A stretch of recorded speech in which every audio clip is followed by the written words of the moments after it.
Yeah, you can't afford it right here, right now.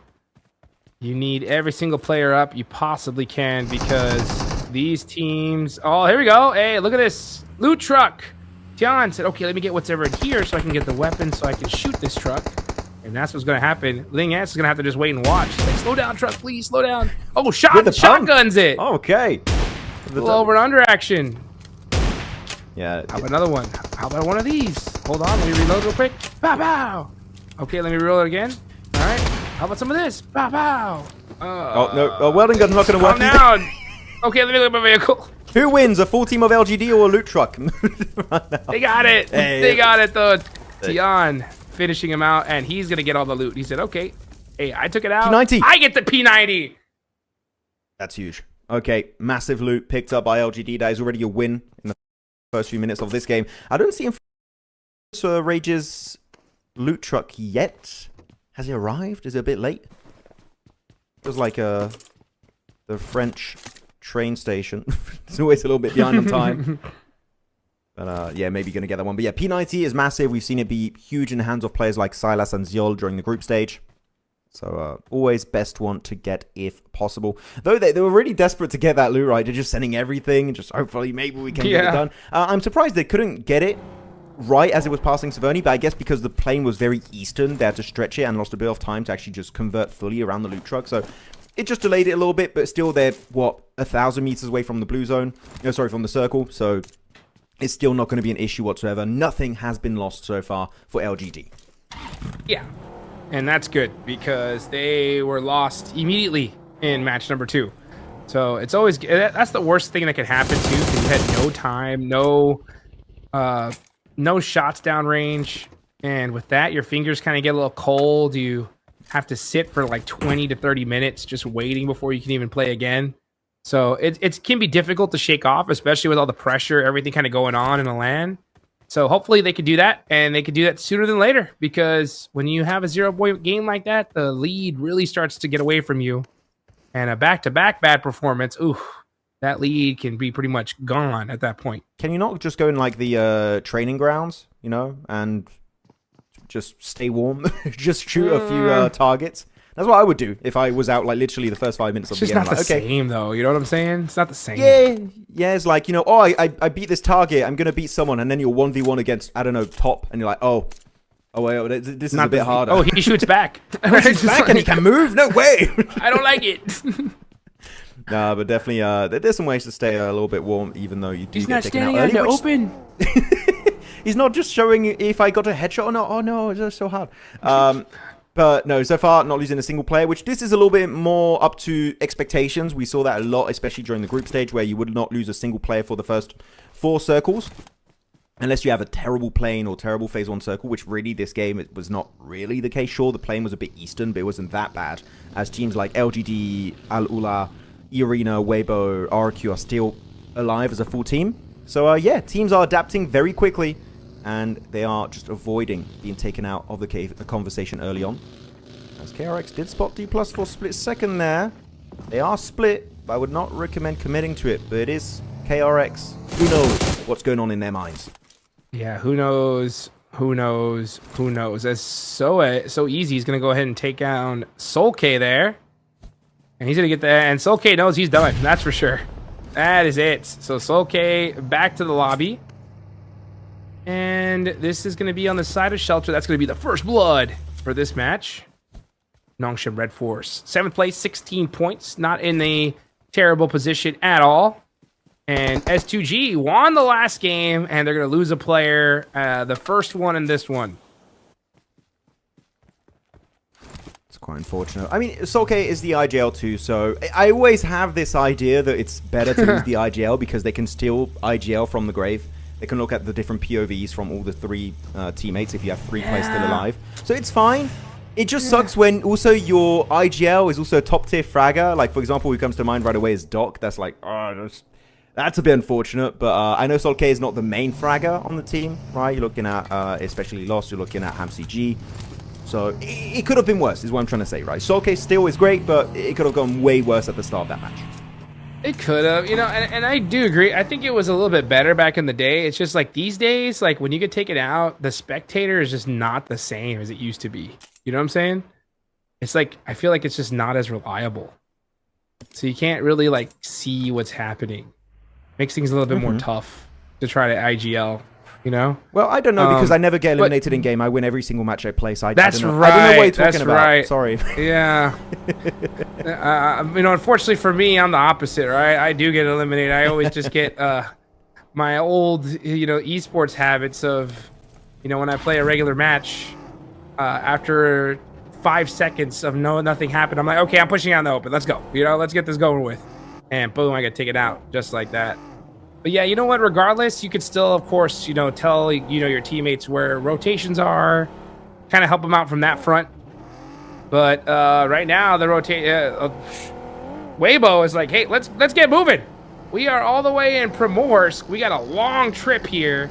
But, I mean, we did see them make it into a long rotation in a couple games, at least in the last game. So let's see what they can do here. I mean, especially Rondo, right? They went for Southern Recall, and they had the most insane northern circle that just kept shifting north every single time, it felt like. So if they can do it on Rondo, they can definitely do it here on the Rapid Panthers. Bigatron and Influence Rage going to have a bit of an encounter out in the open fields, as Federalis instantly taken on out of the picture. That's Little Boy with the M4 securing the headshot. I believe trying to squash him down next to Alamo. And actually, there's a position that's really valuable nearby, right? Which is going to be Heaven. That has been secured by LGD. So we'll see if they can try and get himself a strong finish here, as LGD currently are standing in 15th position. Just got pushed down by Influence Rage. The LGD from that position, top 5, definitely in the cards if the circle is not too unkind to that area. Let's take a look here at Influence Rage. Pretty down low on the leaderboard. 14th place. 6 points total. Lorenzen wanting to add that at total, but BTR are going to be able to get away from them. Oh, actually, Razak. Ooh, holding on a little bit too long there. Almost got knocked. But he should have been able to get res regardless, because I don't think they were going to push that. Look at the other side, RRQ. Yeah, right now, everybody just trying to find a spot into this next zone. It looks like RRQ are going to take up Lipovka here.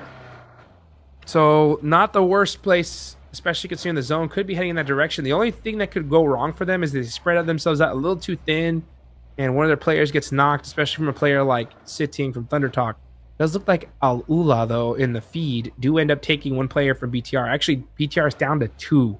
So, their rotation not really working out for them. I actually really like what Thunder Talk are doing here. They're quite split around the map, but they just had these 2 players right outside of this compound, outside of the city of Lipovka, just waiting and letting RRQ leapfrog their position, because it's just not worth taking the fight because you're split. You're in no really shape or form to take the fight head on. So just, okay, you'll pass forward. We're not going to make any noise so you don't know we're here, so you don't want to really take the fight if you have the opportunity to do so.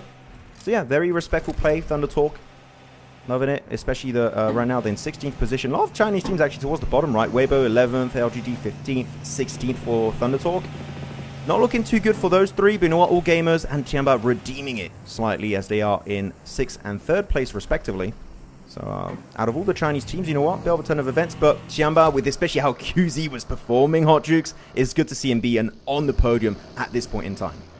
Yeah, for sure. I mean, I'm telling you, dude, this guy is built different. Like, the way he plays, the way he hits those shots, those crazy flicks, and the way he holds positions too, man. I'm telling you, this dude is one, if not the best player, at least in my mind right now, individually. Next zone does pop, and TIANBA are actually in a really good position here. Let's see what they could do with it. Aurora are going to be pushing against S2G on the south side, but man, things are going to really start turning up now. Starting to get to the point where there's just maybe not going to be enough compounds for all of these 16 teams. I'm sure 3 players were taken out of this match. But TIANBA and All Gamers, that's going to be the PEL clash as QZZ instantly getting himself that one secured with the DBS, securing that elimination for himself and instantly trying to put the focus. But he's solo in this building. Aching, Milu, we need to see a bit of a backup play here. QZ finally getting it done again with the DBS, and finally the cavalry is here. All Gamers down to just a solo here, stranded behind these barrels on the outskirts of the buildings himself, and gets picked up once again. How does he do it? 3 eliminations for himself, getting the 3-piece, dominating on the compound breach. I'll tell you how. You try to run into a window like that, that is automatically, you're going to be taken to the lobby, and this man does not miss those shots. I'll tell you, I said it for a reason. This man is on point. QZZ. Ooh. Showing off his stuff. Doc with a nice one there. Oh, and Top's got the explosive bow now. Let's go.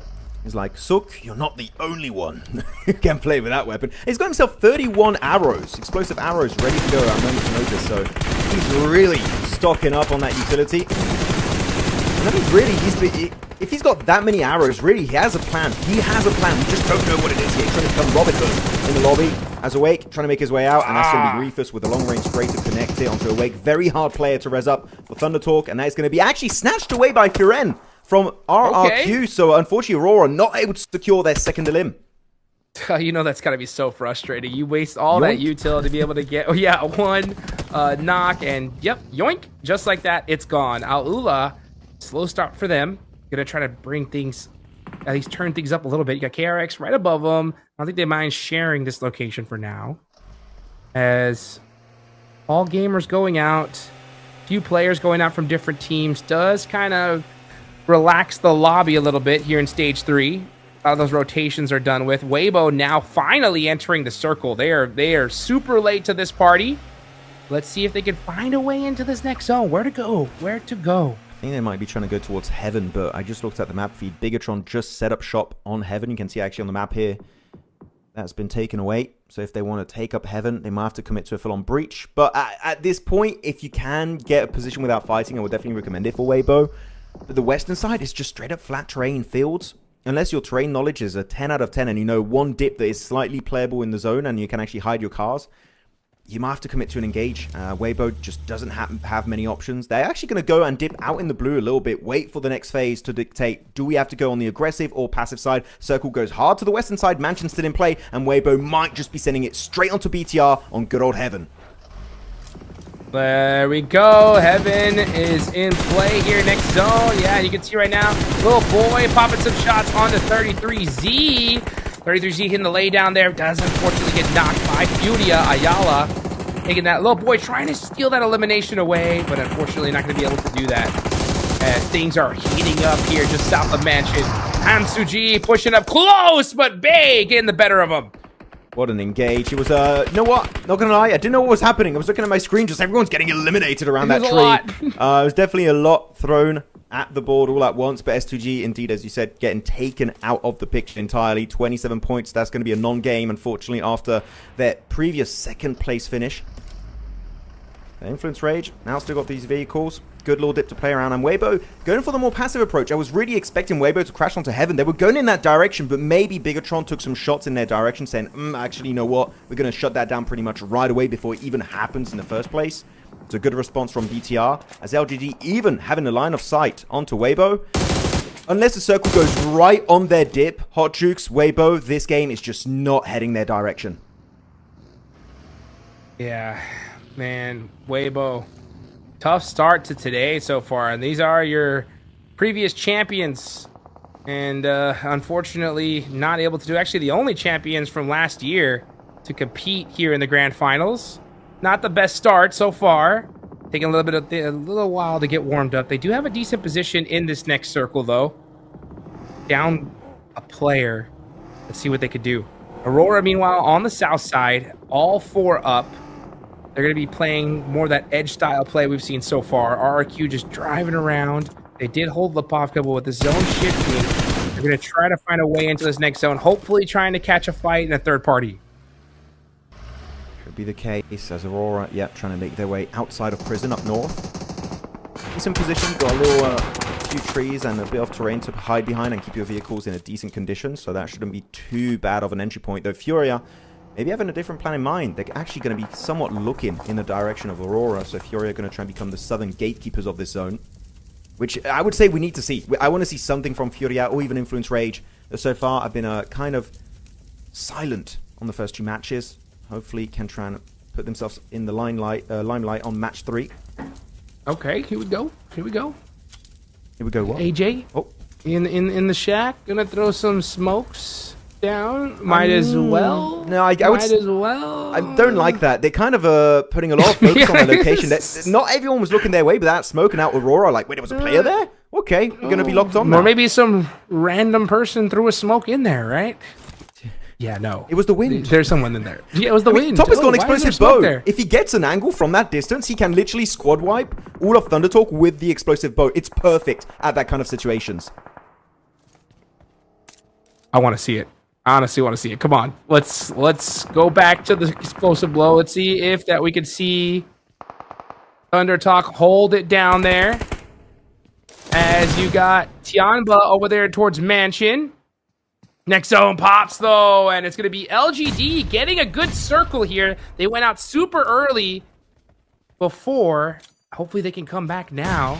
As now we're going to see Al-Ula start pushing onto KRX. Yeah, I think they're going to fight this out here on the edge of the zone. Just see who wins it.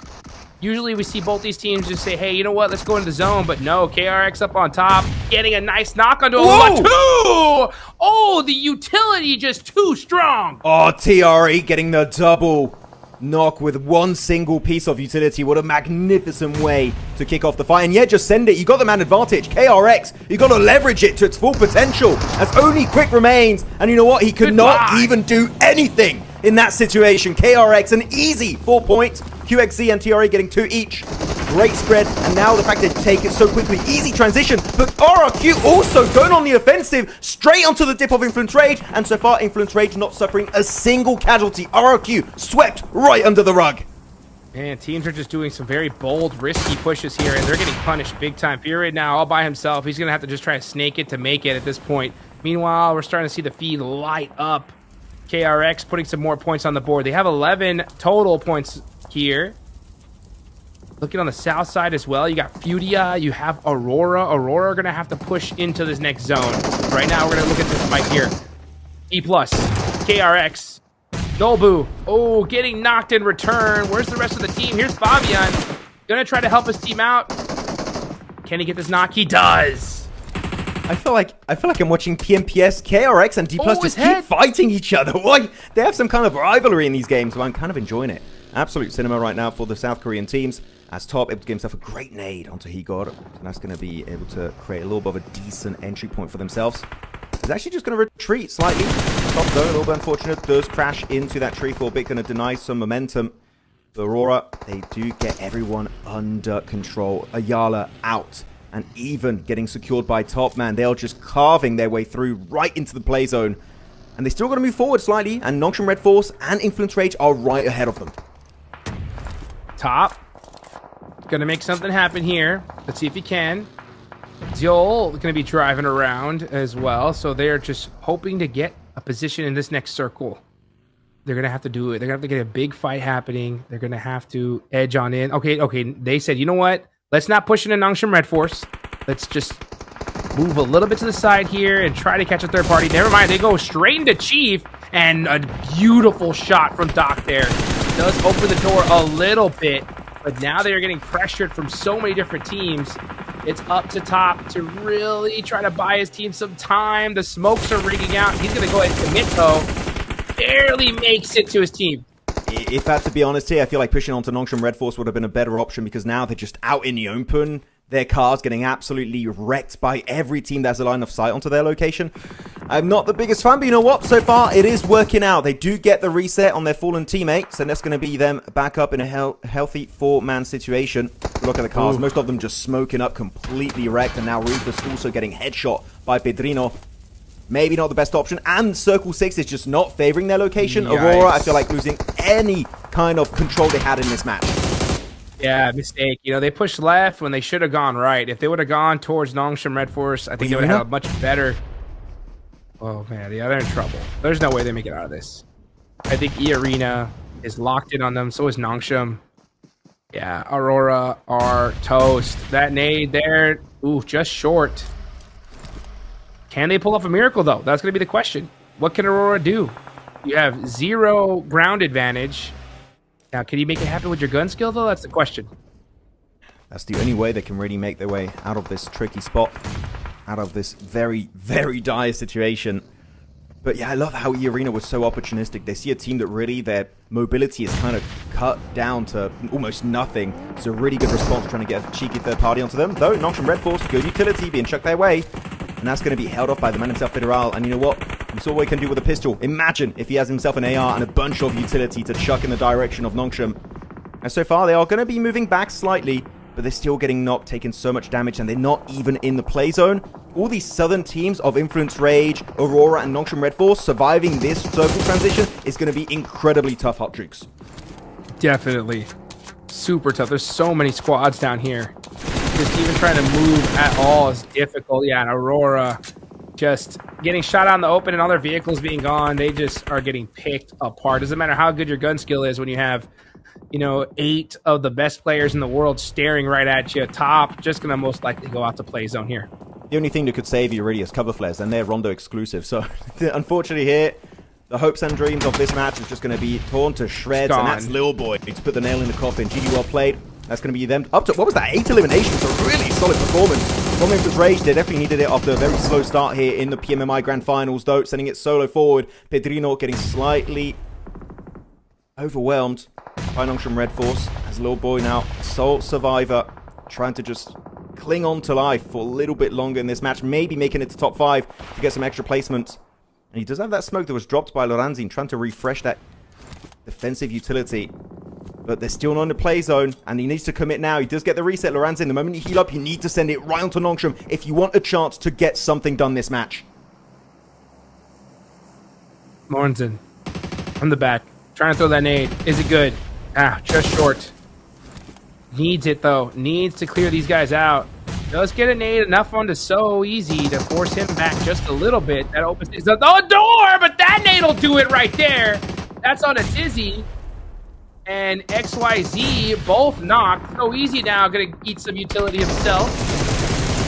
And he goes and peeks, hits the shots on the Little Boy, but Lorenzen is right there to pick him up, and it's Influence Rage getting the better of that fight. 10 eliminations. This is the comeback they needed. Look how the turntables right now. What a good turn of events. Influence Rage able to actually subvert expectations. I thought they were going to get completely snuffed out of the game by Nongshim Red Force, but no, the utility and the angles were just so clean. So, very well deserved. That W, as now we just have 5 teams remaining. TIANBA, EECA, Influence Rage, Weibo, and LGD. 3 out of the 5 teams are from China. It's the PL domination all over again. But Weibo have to really make a big move here. I don't even know if their vehicles are in working condition. Literally, you have no cars as these southern teams. Your game is just straight up over, Hot Jukes. You cannot make that push into the side of Mansion. You can't. And the thing is that LGD have the best position. They have so much coverage here. The problem is they only have 1 elimination, right? They're down in 15th place. You really got to try to capitalize here. So if you're LGD, you may want to start trying to apply a little bit more pressure. Start spreading your wings. Suki end up catching Lil Boy out in the open.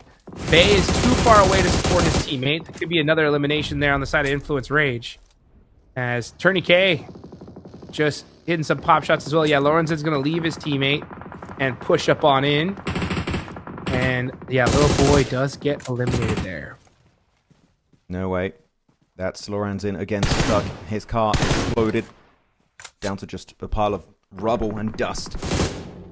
LGD, keep in mind, they did loot up that loot truck very early on in the game in Severny, Hot Jukes. They got the P90. Yeah, they did. I don't believe it's been used once this game. So the moment a team gets in CQC, which might just be TIANBA or EECA, that P90 could be the difference maker here as to who secures the top 3 and who goes the entire way for that chicken dinner. As EECA finally using the vehicles, closing the gap, making it right through the open gates of Mansion, right to the main building actually, the Mansion itself. And Weiji instantly respecting that push, jumping down from the high ground position, looking to reposition with his team, but he is kind of stuck because of Schwepp's angle. He is going to be forced then to take that 1v2 fight. He can't escape easily. The rest of his team cannot help him either. Yeah, he's going to have to make a play all by his lonesome. He's throwing some util out. Oh, is that a vehicle? Yep, UAS. Goodbye. Out of here. Need to get some support fire. He does. Great. So he does make it to his team safely. So you guys can have the Mansion. We'll have the high ground right here on this building. And meanwhile, QZZ getting LGD. That's a good opening knock. Are they going to push this now? It looks like they are. Here they go. So now LGD getting the clamps put on them from 2 different squads. You know LGD want to play the roof, but they just can't because they have 2 teams looking their direction, which unlike them, Joker from EECA can play the rooftop, so he's really just keeping every angle in check and forcing LGD to not go on the terrace. They just can't go outside anymore. They can't touch grass. They're just going to remain here and touch concrete. TIANBA still got a few vehicles, and they know EECA made a mad dash inside mansion, so if you're TIANBA, I would say just wait for stage 8 to close. Right, it's going to go dead center, and actually TIANBA's got a bit more terrain control than EECA. If TIANBA play their cards right, they let EECA take the fight first onto LGD and a third party and secure the win. That should be the way TIANBA does it, but it's based on who's going to be giving up to the pressure of the circle first. Is it going to be TIANBA crashing first or EECA? That is going to be the difference maker in this final fight. Which one is it going to be? Which one is it going to be is the question. Stage 8, stage 9. You know what I think is going to happen? I think that we're going to go all the way to stage 9. The blue zone is going to start closing, and we're just going to see it all happen at one time. I don't think any team is willing to make a move at this point. I think they're just going to let fate decide who wins this. Oh, that's a good angle. I love that angle from Tony K.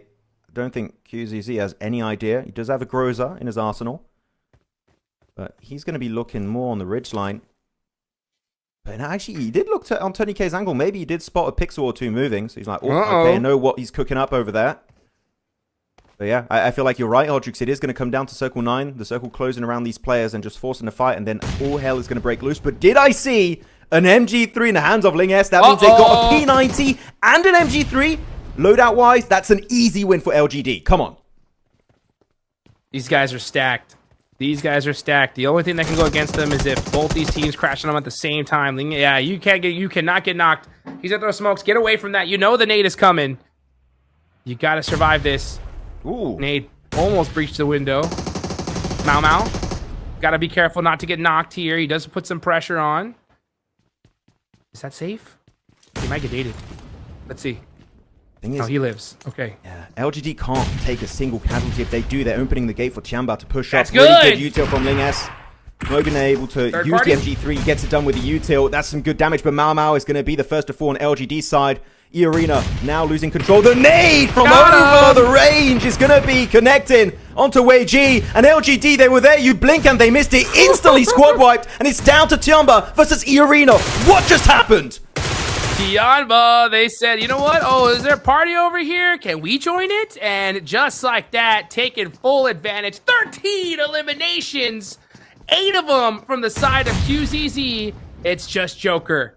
And this is not the building you want to be in because TIANBA know exactly what to do. Ooh, nice jump out here. Creates a 1v1 opportunity, but it's not going to be enough. That is it. TIANBA getting the chicken dinner for match number 3, and they did it in style. And we just had a glimpse there at the very end of the game, Hodrix. We saw TIANBA rocking up in #1 position, and that's without adding the placement points from the chicken dinner. So they're not just going to be in #1 place. Normally, they should also have a decent lead created between themselves and the other 15 squads in this lobby. But what a game. QZZ in particular, you said he had, what, 8 eliminations, maybe more, after that final fight?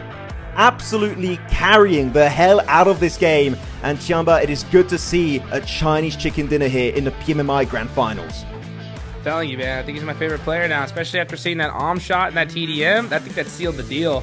And he is just continuing his dominance in this lobby. Yeah, with that game, it's going to rocket launch them up the leaderboards for sure. What a crazy turn of events we've had so far. We've only seen 3 matches. But, I mean, we've seen so much potential from such a variety of squads. I love this tournament so far, man. It's been an absolute blast to watch from the group stage until now. Just non-stop action. It's just been some lovely gameplay for every single game. Oh, look at that. He was like, you know what? I wasn't MVP enough during the group stage. How about we do it again here? 1.2k damage in a single game, 8 eliminations, and almost 40% of the team contribution stat-wise. This guy is he's built different. You know, I know it's a bit of a meme sentence, but literally it does apply when talking about QZZ. His utility, his spraying capabilities are just through the bloody roof, and I'm really excited with his performance. And TIANBA is a team that I think it was, 2 years ago, were looking really strong back in PMWC for some of the players. Of course, I know the roster has changed somewhat, But it's good to see this name, this org, back on top and willing to compete for a trophy here at PMMI. That's what it's all about. That's what it takes here, is to just put everything out on the line, make every single play count. Yeah, look at this fight here. QZZ, look at this. Instantly, you try to breach that window, goodbye. Yeah, like Maple goes, he's like, I'm going to jump over. We're going to do anything. What do you want to do? Nothing. His reaction speed is just too insane hot, Jukes. He's playing on 0 ping. Literally. Yeah, I'm telling you, like, he just knew. He's like, if anybody even touches this window, they're gone. And that's exactly what happened. Influence Rage, put some nice eliminations on the board here for this game. That's going to definitely help them out on the leaderboards. So you got to give them their flowers for sure. Nongshim Red Force tried their best on the south side, but it was just too much to handle. Yeah, I got to give Influence Rage their flowers. This was them being truly tested by the play zone, and I feel like they made the most out of it. You got to understand in the situation when in PUBG Mobile Esport, this is a very important thing, right? Is that you need to understand when you know as a fact you're not going to get those chicken dinners. And in this case, they're like, yeah, we know we're not going to win it. Let's just try and just farm up a few eliminations all over the place down south, and they did exactly that on the likes of Nongshim Red Force. There was even Weibo and Aurora at some point, so sure, it's not chicken dinner, but this has given me hope for Brazil once again. GG, well played, Influence Rage. I loved it. Yeah, me as well. I love this play from TIANBA too. Look at that, 14 eliminations, 24 points total. Yeah, Influence Rage with 11. That's going to be 14 for them. They'll take that. Finally, we see something from Weibo as well, right? Weibo getting 8 is their best game so far, and they'll definitely take that. Aurora just showing their consistency. Overall, I'm telling you, these leaderboards are just going to get crazier and crazier as every single match goes on. By the way, if you want a crazy stat, I'm pretty sure, I wasn't super confident, so I was trying to recheck on the main stream. I'm pretty sure I saw Tian have like 20-something grenades. What? That's like, you are the red zone at that point. Literally. Yeah, I don't think they had time to use it, unfortunately, right? Because LGD did not secure themselves that win, but still a very, very good showcase at the end of that match. But yeah, looking at the overall rankings, though, a lot of teams with 0 points, especially looking pretty bad for the likes of S2G and All Gamers that were lobby leaders previously, and now kind of fizzling out because the new generation is here on match 3, and it's really good to see some different teams be on that podium. Yeah, you love to see it here. You love to see it here, man. I can't wait to see what the overall leaderboards are going to look like, because I'm pretty sure things are going to shake up, and they are. TIANBA moving all the way up to first place now. 47 points in the PUBG Mobile MACAO Invitational. China's on top for now. Yeah, there's so much work being done here. Love to see that chicken dinner, especially for a team that really, it's fair to say, they had a non-rondo, right? Looking at their points, 4 points on a rondo, that's not great. Then you follow that up by a 19 point and then a 24 pointer, 47 points total. Lovely, lovely stuff for them. And able to create not just a position for themselves in first place, they got an insane 12-point lead, which the fact that you have a 12-point lead in 3 matches played, including 1 bad rondo for yourself, is truly a testament to how strong TIANBA as a lineup can be. So now the big question is, who's going to chase them down? Can Aurora catch up to the Chinese team? That's going to be the question for our next half of today. Yeah, I think they definitely can. I think so many of these teams could. I mean, it's all about just getting that one fortunate position, and they're going to capitalize on it. That's for sure. Yeah. The only worry that the lobby needs to have right now is, will TIANBA keep going, right? If they have a repeat match, man, it's going to be real tough to catch them. That's for sure. Some of these other squads, though, right? Like Weibo on down, need to start stepping things up a little bit, right? I want to see some more, especially from a team like FURIA. I have a lot of high hopes for the squad. I think they have a ton of potential. They just haven't been able to get things going the way they want just yet. Yeah, for sure. Can expect a little bit more. By the way, I feel like I said Tian had 23 eliminations. Sorry, I mean Tian, like TIANBA had not even elimination. Nades. Big mix-up on my side. Sorry, the games are so crazy. And also, it's a bit warm in my office. I'm having a heat stroke. No, yeah, I do agree. FURIA needs to just bring a little bit more to the table, especially Ayala and Silence. I've been no pun here, but a little bit silent as of recently. So I am hoping to see just a bit more presence on the next Durango and especially the next 2 Miramars. As QZZ is going to be your lobby leader in terms of total eliminations, and yeah, this guy just can't be stopped. It seems like Hodrix, he wants to be #1 in every graphic we see. Is he going to be #1 in terms of damage, though? That's the question, but I would not be surprised if he is indeed #1 there also, because, yeah, this guy's just crazy. Dude, I'm telling you, like, he just did not like the fact that he wasn't MVP immediately. And he said, I'm going to make it happen here in this next match. And he did. So, yeah, top in elimination. 100% top in damage, right? There's no chance anyone's behind him. Zero chance. No way. No way, Jose. No way. Come on, show us the second graphic. And, oh, top. Still on top. Come on. I mean, Look at QZZ's picture. He's like, really? Really, bro? Not gonna happen for long. Yeah, you know what? I wish he held on to the explosive bow a little bit longer. I feel like he did give it up when he was looking to go for those pushes on the western side, which makes sense. It's not a meta weapon unless your name is Sook, so I get it. But he was trying to use it in the mid-game portion of the match, which I appreciate, trying to go for something a little bit more outlandish. It just didn't pay out as he was really expecting. But QZZ is going to be second with almost 2k damage. And then this followed by, so right now it's just a 2-horse race in top, and QZZ, who's going to be number 1 in terms of top damage. That is going to be like a mini tournament in itself that's going to be happening throughout the entirety of these finals. So keep an eye out every time for this graphic to see who will be number 1 after every single game. It's so funny how you said that to me, because it's like anything besides an AUG M4 or a shotgun is outlandish at this point. But it is what it is, man. Hey, we got one last Aaron Gale here for day number 1 coming up, guys. Don't go anywhere.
Yo. I don't think they're ready for it. On the loose, on the loose, on the loose, on the loose. With the beast, on the loose, say the truth, on the loose. Off the chain, it's all the gauge. Yeah, getting wild, yeah, we out the cage. It's getting wild out here. One by one, we watch them all falling. It's getting wild out here. But I'ma be the last one standing. You can't stop what's begun. You can't stop a revolution. Come in, come in. It's getting wild out here. Yeah, it's getting wild, it's getting wild. Eating them, beast, eating them, feast. Fire the most, tire the least. See them admitting defeat, and they so useless. I'm so ruthless. New phone, who this? Give no reply to excuses. Got no bite, man, a toothless. Living a lie and the truth is. Got this power, bringing it. Play my anthem, singing it. Every mountain, ringing it high. I soar, I rise, reborn. Strapped, I'm back like never before. Taking my final form.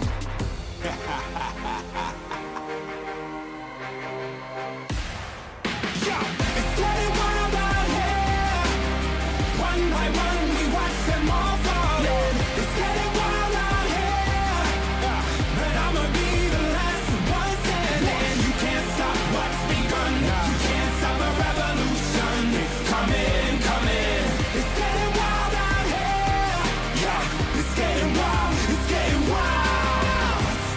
revolution. What? Waiting on an evolution. Yo. Come in, come in. Yeah. If you wanna come and get some. Yo. Nothing we can't overcome.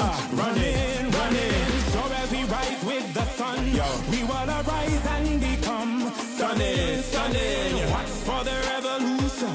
You can't stop what's begun. It's coming, coming. Wait. It's coming, coming. Wait. It's coming, coming. Just you wait, just you wait. Yo. It's getting wild out here. It's getting wild. One by one, we watch them all falling. It's getting wild out here. Yo. But I'ma be the last one standing in. You can't stop what's begun. You can't stop a revolution. Come in, come in. It's getting wild out here. It's getting wild. It's getting wild.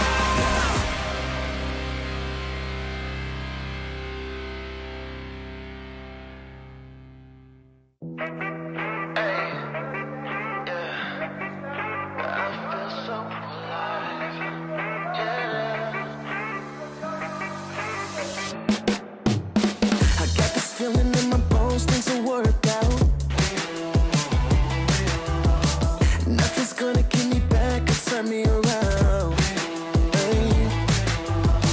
I just know it'll turn around somehow. These good vibes never run out. 'Cause I'm feeling alive. 'Cause I'm feeling alive. 'Cause I'm feeling alive. Watch me do my favorite dance, 'cause it's all good.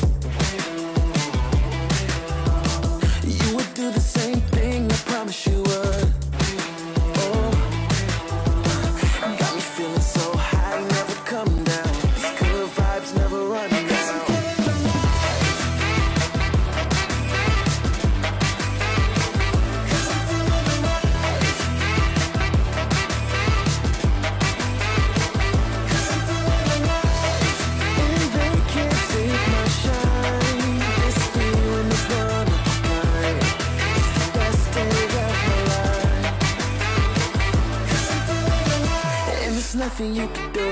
I'm feeling brand new. And even when I'm down, I'm still cool. There's no way I can lose. I feel invincible. That's just what I choose. Yeah, feeling good's the choice. Now scream it out with your voice. Yeah, my time is arrived, 'cause I'm feeling so alive.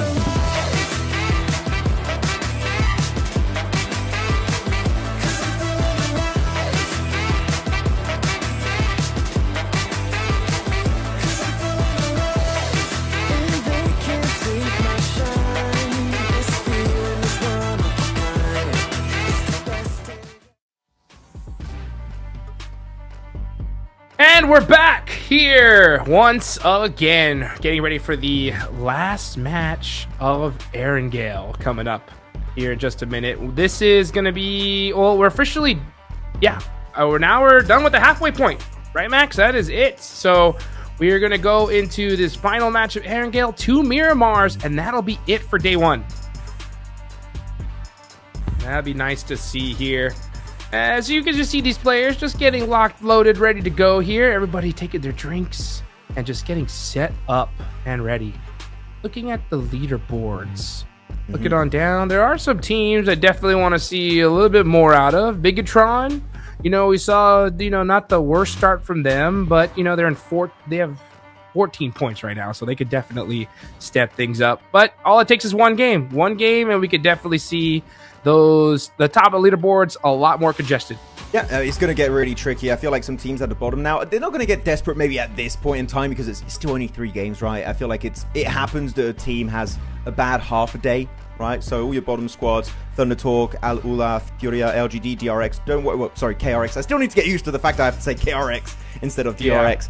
Yeah. But no, I wouldn't be scared just yet until the end of today. Then I'm going to be like, okay, second day, you really got to have a massive step up because... Just to reiterate what we said at the pre-show today after the TDMs, Hot Jukes, we do have the Smash ruling in play. Meaning, day 3, it could be a non-day, or it could go the entire 6 matches. You just really don't know. So these teams got to especially be in contention tomorrow at the end of the day if they want to have a chance. For now, it's not too bad. Could be worse. So I feel like those squads are definitely going to try and get some points on board, but they're not like rushed to make it happen right now. Yeah. Take your time, right? Take your time. Make the right decisions is going to be the name of the game. But you know what? I'll tell you what. That time is going to be dwindling here every single match as we go by, because these top teams, Max, at least the teams that are on top of the leaderboards, TIANBA, AURORA, right? They're not winning by a little, right? When they win, they win. And I think that's what makes things so dangerous here, because, you know, we're in the grand finals. This ain't about making it into top 15. This is about ending up in first place and winning the global championship here, right? So, man, if you want a chance at it, you can't let off the gas, right? You really need to start stepping things up here now. But also, I do want to bring up a very important topic. You know what? I'm kind of surprised I didn't bring up earlier. So I'm going to bring it up right now for everyone to know in the chat, and also for us to discuss a little bit, Hot Jukes. All these teams, really, outside of the Chinese teams, their path to PMWC is already decided. The only teams for which that has not been the case are all the Chinese teams, because their points system to qualify to PMWC includes, of course, their PL regional tournaments, but also their performance here at the Macau Invitational. So based on whoever performs out of this one, it could decide if you make it over to Paris for the Esports World Cup, or if unfortunately you just miss out on one of the biggest events of the year and you go right back to playing in your home region at PEL. So TIANBA, really in particular, the fact that they're #1 right now, this is huge to increase their chances of making it to PMWC, and they don't want to give that spot up for anything. No, they can't. I mean, that's coming up right around the corner here. So, yeah, you cannot do that. And I definitely want to see him there, especially the way we've been seeing QZZ playing, man. This guy has been on another level in this tournament. Really impressed me so far. And I know that he's impressed his countrymen as we get ready for the last Airgale match of the day. It has begun. The plane is flying. These players are locked, loaded, and ready to go. Let's take a look here at this plane path, and it's going to be going pretty much almost down the middle here from the south to the north. AURORA are already out of the plane. They're heading towards military base. Let's get this match started. You know what? We always talk about AURORA and how, like, oh, which drop are they going to go to Saverny or also military base. But you know what? There's also a lot of other teams that have secondary drop locations. And one team that actually I would love to see be a bit more adaptable when it comes to their drop is actually Weibo. Like, they love Primorsk, and that's completely fair, and most of the time Weibo is going to be available for you to make it even on the bad plane path, because you have these big roads on the west and north of the riverside that are very easy to get access to Primorsk. But I wouldn't say no to like a good, safe option that's on the other side of the map. Is that really feasible in this lobby based on the drops? Maybe not, but just on the long run, that would be an improvement that I think would help Weibo be just a lot more consistent overall on Erangel. But outside of that discussion, though, all the teams going to go back to their main location, and one team that's going to be very happy about this phase one, Hot Jukes, is going to be LGD. They got a central position, a free compound without a hot drop, and especially that loot truck that they're going to be loving here for this match. Let's go. All right. Yeah, I mean, they're going to love it indeed. The team that is going to be taking Saverny, yeah, it's going to be LGD. They're going to get that loot truck for themselves, too. They need to make something happen as Yo's got the SKS. A pretty deadly weapon, actually, to have very early on. All it takes is one shot, one headshot. Wait. And you can get the knock. Oh, not the... yeah, okay, not the tree. Don't chase it, please. Back it on up. Yeah, just leave. This is not a good idea. I mean, it's worth the chase, right? If you get a headshot, then you get an instant knock, and you'll take the point, right? But once they hit that tree, it was like, ooh, okay, bad sign. Let's get out of here. He was dazed. Out of here. Yeah, no, it was good. Just, as you said, with the SKS, just see, oh, can we get a cheeky headshot? Maybe we get 1 point early on. But no, good response from Thunder Talk. Instantly regrouping. I feel like they're just scared off AURORA, just making it known, no, if you fight, we're going to be ready to fight back. So they're just creating a bit more space for themselves. Good response, Thunder Talk. The currently is in 16th position, so it's good to see that even a team at the bottom of the leaderboards, the very, very bottom of the rankings, Hot Jukes, is willing to show that they are willing to fight and bully teams out of position. Even against a second-place team run out, such as AURORA. So it's a good showcase that the mindset's still there. They haven't just given up, even though it's only been a few matches, right? 3 games played out so far. So happy about it. And I wish we would see something similar from Al Ula. That you said it earlier, and I'm just going to repeat your point you said at the start of the broadcast today, Hot Jukes. They've just disappeared after their amazing opening day in the group stage. Their second day was just pretty much non-existent. And right now, 8 points over the course of 3 games now going into match 4. It's just absolutely, it's a nothing burger. And I need to see AURORA go back, especially for Claws and Quick, and just put up some big elimination games. Even 5 elims for a match, and I'd be like, you know what? That's enough. That will keep them at least in the discussion of a team that could pull a comeback. Yeah, you know, it's really unfortunate for them. You know, I posed the question on day 2 of their group stage, wherever, because I was like wondering, like, all right, well, they popped off in Rondo, and they just capitalized on that. What happens when they don't get that kind of performance in Rondo? And it just showed that it was just nothing, right? And unfortunately, it's been kind of the same situation here. So AURORA, they need to do something, right? They need to find a way to get a good game under their belt to kind of restore their confidence, I think. And it's going to be a little bit difficult. I mean, it's not going to be a little bit. It's going to be insanely difficult because this lobby is not messing around here. Like, if you're AURORA, you have to make every single decision count at this point, and you have to capitalize on it fully. So it's definitely a difficult road ahead, but it's not impossible, right? I mean, they definitely have the skills to pay the bills. It's just tough when you're going against the best players on the planet. When there's a will, there's a way. I'll see if they'll find the way up in the rankings. By the way, talking about these lobby and how strong this lobby is, we talked about this, I think, on day 1 or day 2 of the group stage, Jukes, and talking about, oh, is this lobby better than PMGO Season 1? And I feel like we both agreed that, yeah, this lobby is stronger than what we had in Jakarta for PMGO Season 1. And I realized that I got a lot of DMs after of people saying they disagreed. They think that PMGO Season 1 was way stronger. I feel like a lot of the people saying that was because of 4 Thrives being there. And of course, 4 Thrives has got this massive audience. But I feel like not having the Chinese and in particular the Korean teams play PMGO Season 1, I feel like definitely made it a little bit, quote-unquote, weaker. And for me, they're bringing so much top-tier gameplay. I mean, in particular, you're looking at Nongshim Red Force top 6 and then TIANBA #1 with QZZ in particular. Come on, those 2 countries alone have leveled up the lobby massively, especially now in the finals. Yeah, I mean, it's crazy how just this whole lobby is just so consistent from top to bottom, really. And it's wild to see on the bottom Thunder Talk. Thunder Talk with only 5 points so far. Super rough start from this Chinese team. And we know they have a lot more in them. It's just, when are they going to wake up? Will it be this match? Honestly, it kind of needs to be. They've wasted all their bad games for the day, that's for sure. Let's see what they could do, though. Damn, a lot of questions. A lot of questions. I like how this match in particular, you could definitely tell that teams have tightened things up a little bit, right? There's no shenanigans happening off the rip. This is what we like to see, especially grand finals time. There's teams playing it very calculated, realizing that, all right, you know what? TIANBA is going to go crazy if they get an opportunity to win this. So will AURORA.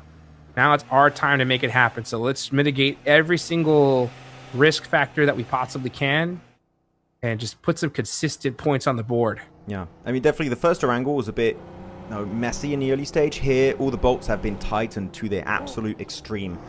So all the early rotates, the drop locations, etc. pretty much have been cleaned up. Just squeaky clean.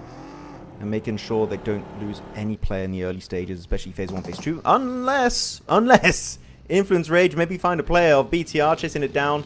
I don't think they're going in with the intent of fighting Bigatron. I feel like they just want to create a bit of space for themselves in a circle, because that spot we just saw on camera is dead center of the circle, north of the riverside next to Roblox. Whoever maintains that position under their full control has a really good opportunity to go very far this game. So I understand why Influence Rage is willing to just show willingness to fight and just to scare off potential squads such as BTR. So I feel like this is good for Influence Rage to hopefully make a cheeky little jump in the top 5. Yeah, I mean, Influence Rage, we definitely see some signs of life from them, that's for sure. They're in 7th place, 19 points.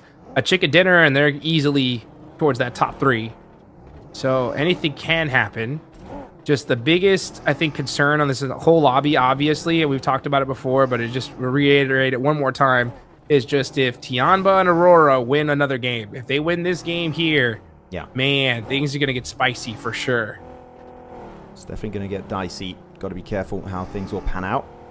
Different circle, though, at least, right? Now we're on the north side. We're not towards that Milta area once again, so that mixes things up a little bit. That is true. Definitely something a bit more interesting. Just a bit more variety, which you're always happy. There's not enough spot to fuel up your car. Got to try and find the exact pixel perfect location there. Definitely fueled up the buggy. I wonder if they were able to get himself a repair gun or even some wheels. We did see, I think, once in a group stage, right, where player I think it was on Rondo. A player actually was able to repair his vehicle and get out from a really tricky spot. So that was interesting. Though I can't say the same thing for FURIA. His car's literally burning up to a crisp. And that's going to be 1 point. Actually, no, actually, they didn't even get it. So I guess he just crashed there and got eliminated. So no points headed the way of INF. Feels bad, man. Yeah, it feels bad. Fabian going out there. Always, it's so tough losing a player early on like that. Next zone does pop. Does go down south. Okay, so we're going to have a split finish. You're going to have to decide, right? Where do you want to go? You want to go to the north side of the water, or do you want to go to the south side? Aurora, since they had to come all the way from military base, they're going to be taking the south side, no doubt. But the rest of the teams are going to have to start making some decisions here. Undertalker moving into this circle quite late as well. And only one player out, 10 minutes in. Bigatron. I want to see this team get active, man, because we know what Federalis can do and the rest of his squad. Will this be it? Oh, going against TIANBA here. This could be a big fight. Well, they're definitely getting active here, taking just literally a single bullet onto Milu, being like, sit down. Don't fight us. And, you know what? It seems like they just want to try and set up a decent defense on the ridge, while Bigatron occupy the western compound. So that's going to be theirs to call home for the time being, as D plus Kia, Sizzy, going for a cheeky scout with his own vehicle, right? Just trying to get a good idea of what the hell is happening here on the mountain north of Rozhok itself. But yeah, this circle, as you said, very hard southern shift. It's pretty much a 50-50 split over the riverside. You've got to decide, where do you want to go? North, south, or what I would recommend if possible is to play a compound right next to the water, especially next to bridges, so that if the circle is very unkind to your current location, you can quickly pivot into a better spot. But those amount of compounds are very, very limited. So or you got it early and you got lucky, or you have to fight for it. And as this is circle 2 going into circle 3, early fights, I would not recommend it. So you might as well just go for plan B, which is playing edge and hoping for the best.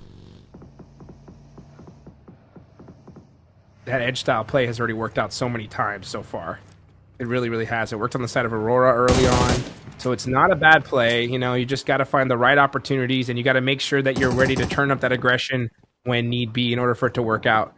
Because sometimes you take that central position, it's a spot that everybody wants, and then every single team is just staring at you, and you get evicted from that. So don't be scared to take those edge positions.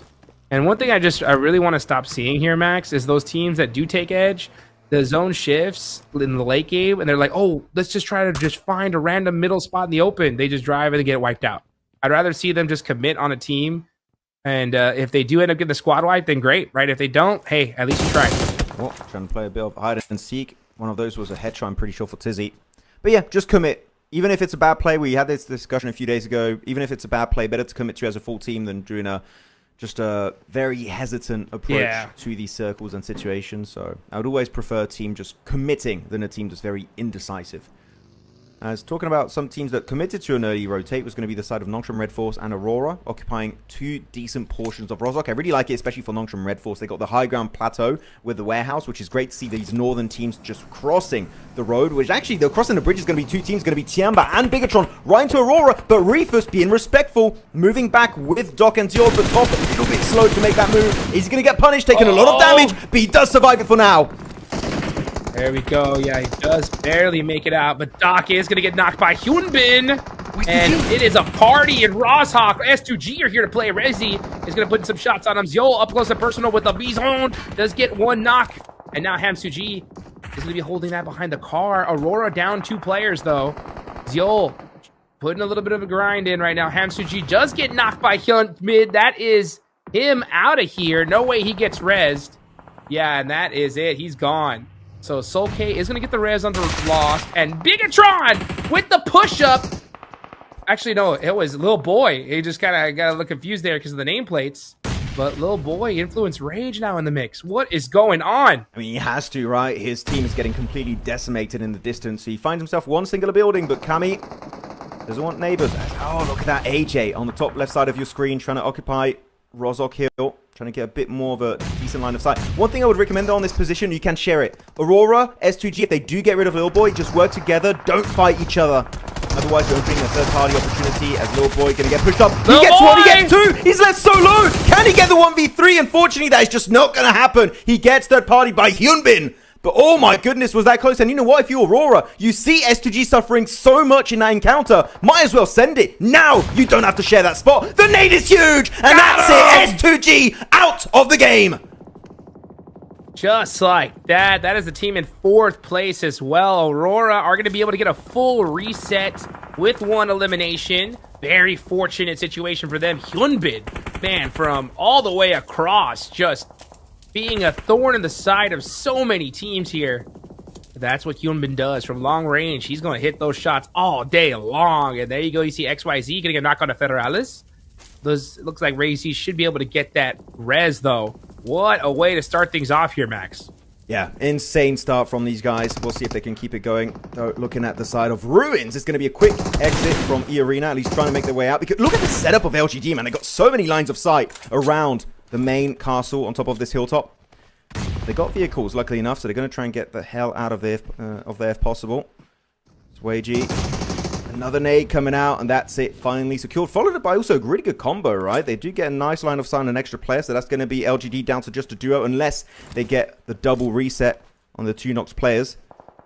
But Schweppes on the western side, I believe that will be the end of the line for him.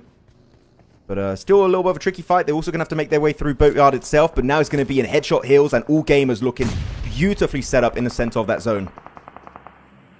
And now you're going to see LGD Ling ask dock. Joker gets docked by Tian right at the right time as well. That is going to allow LGD to try to get this reset, but Turney K is right behind him. Will he go for the res as well? Nope. He's getting into action. He said, I'm going to get that confirmation. How about you as well? No! Did he think it was just one player? He just went without a single weapon in hand. He was like, oh, I got you. No, I got the thirst. No, Mao Mao was there waiting for you, my man. Now let's see what Mormon can do. A little bit of a mistake here on the side of E Arena, and they're getting punished for it.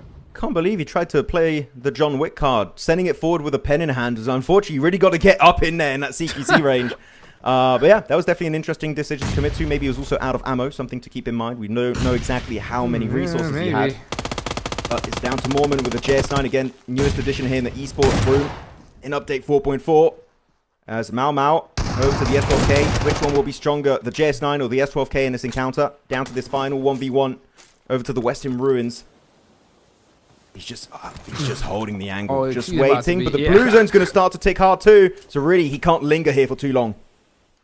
No, this is stage 4. The zone is definitely going to start chunking you down little by little here. So Mao Mao gonna have to make a play here. He's gonna try to hit a little bit of bounce nade. Nope, he's gonna be having the angle.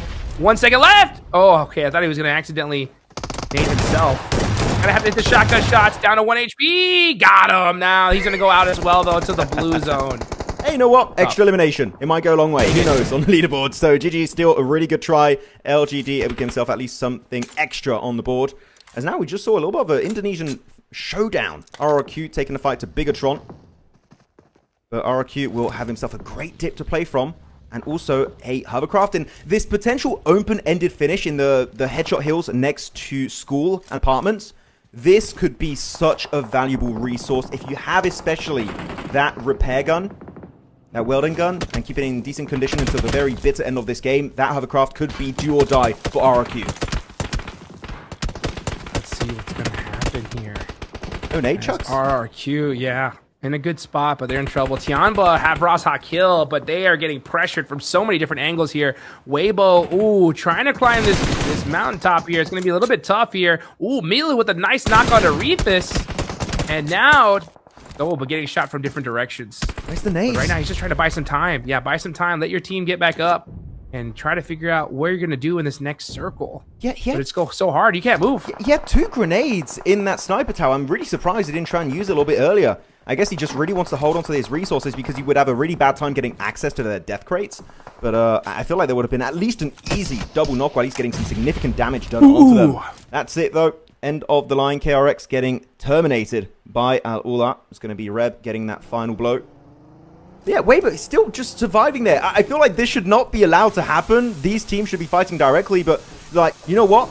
We're left to live on. We're surviving. We're just going to go ahead and repair our 2-seater. So maybe go for a quick rotation. But finally, the nades come out. But it's a little bit too late, and now they have lost that information. Super unfortunate situation. QZZ, yeah, just playing up that pressure down to Weibo. He's going to take the shots he's got to, right? He did in the laydown, though. And, yep, that's going to make Weibo leave this area and go to that one little dip right here on Ross Hot Kill. Not a bad little spot, but it's kind of a last resort one, to be honest, because it's you're just going to try to hold it down for as long as you can. It's very weak to that hill above you. But fortunately for Weibo, RRQ can't really crest that hill because of TIANBA on the other side. If they do, though, Weibo is done for. This feels like the wall Literally from one Game nade in that dip and you're done. Yeah, that feels like the wall from Game of Thrones right now. Separating the north and the Right. south. And it's keeping them, everyone, alive. For now, at least. They will be torn down eventually when one of the two squads has to peek over the ridgeline. The Nongs from Red Force, Aurora, TP in the hot seat. Gonna have to go for a push out eventually outside of Rozok. As QZZ got himself a strong angle with the AUG. But it's going to be hard to confirm at that kind of range. I do also believe that he's going to... Actually, is he in nade range? I think he could get that. If he does a little bit of a run animation with a jump, he might be able to hit it. But TIANBA, you know what? They send it. Don't even want to commit to the nade. Right into the dip. But the nade also coming from RQ. And it's kind of third-partying it. Milu taken out. And that's it. Weibo fully eliminated. But TIANBA also taking massive casualties in the process. Like I said, that is kind of a last resort spot because it's so weak from so many sides. And then TIANBA just come up to clean these players up and get that loot that they definitely needed. It's just QZZ, though, all by his lonesome. And he's going to be taking that little dip as well. Oh, boy. TIANBA, super risky play. Now down to one single player, but they got a good solid amount of eliminations there, Max. Yeah, it's sure they don't win the fight. But they do give himself at least a few points to make up for it. And keep in mind, they already had such a big lead. So even if they just get a mid-game, it's still going to maintain that lead quite healthily. The only thing is that Aurora, they're closing that gap, right? 36 points, trying to catch up to the big boys in #1 place. That's going to be their overall objective. As XZY trying to go for a wide-angle peek. He does get Lepar. Come on. This rings the bells of war. You need to close the gap. And even puts the Noct teammate into the buggy. I think they're just going to send him right into the fight because why the hell not? Nongs from Red Force need to claim some real estate in this play zone.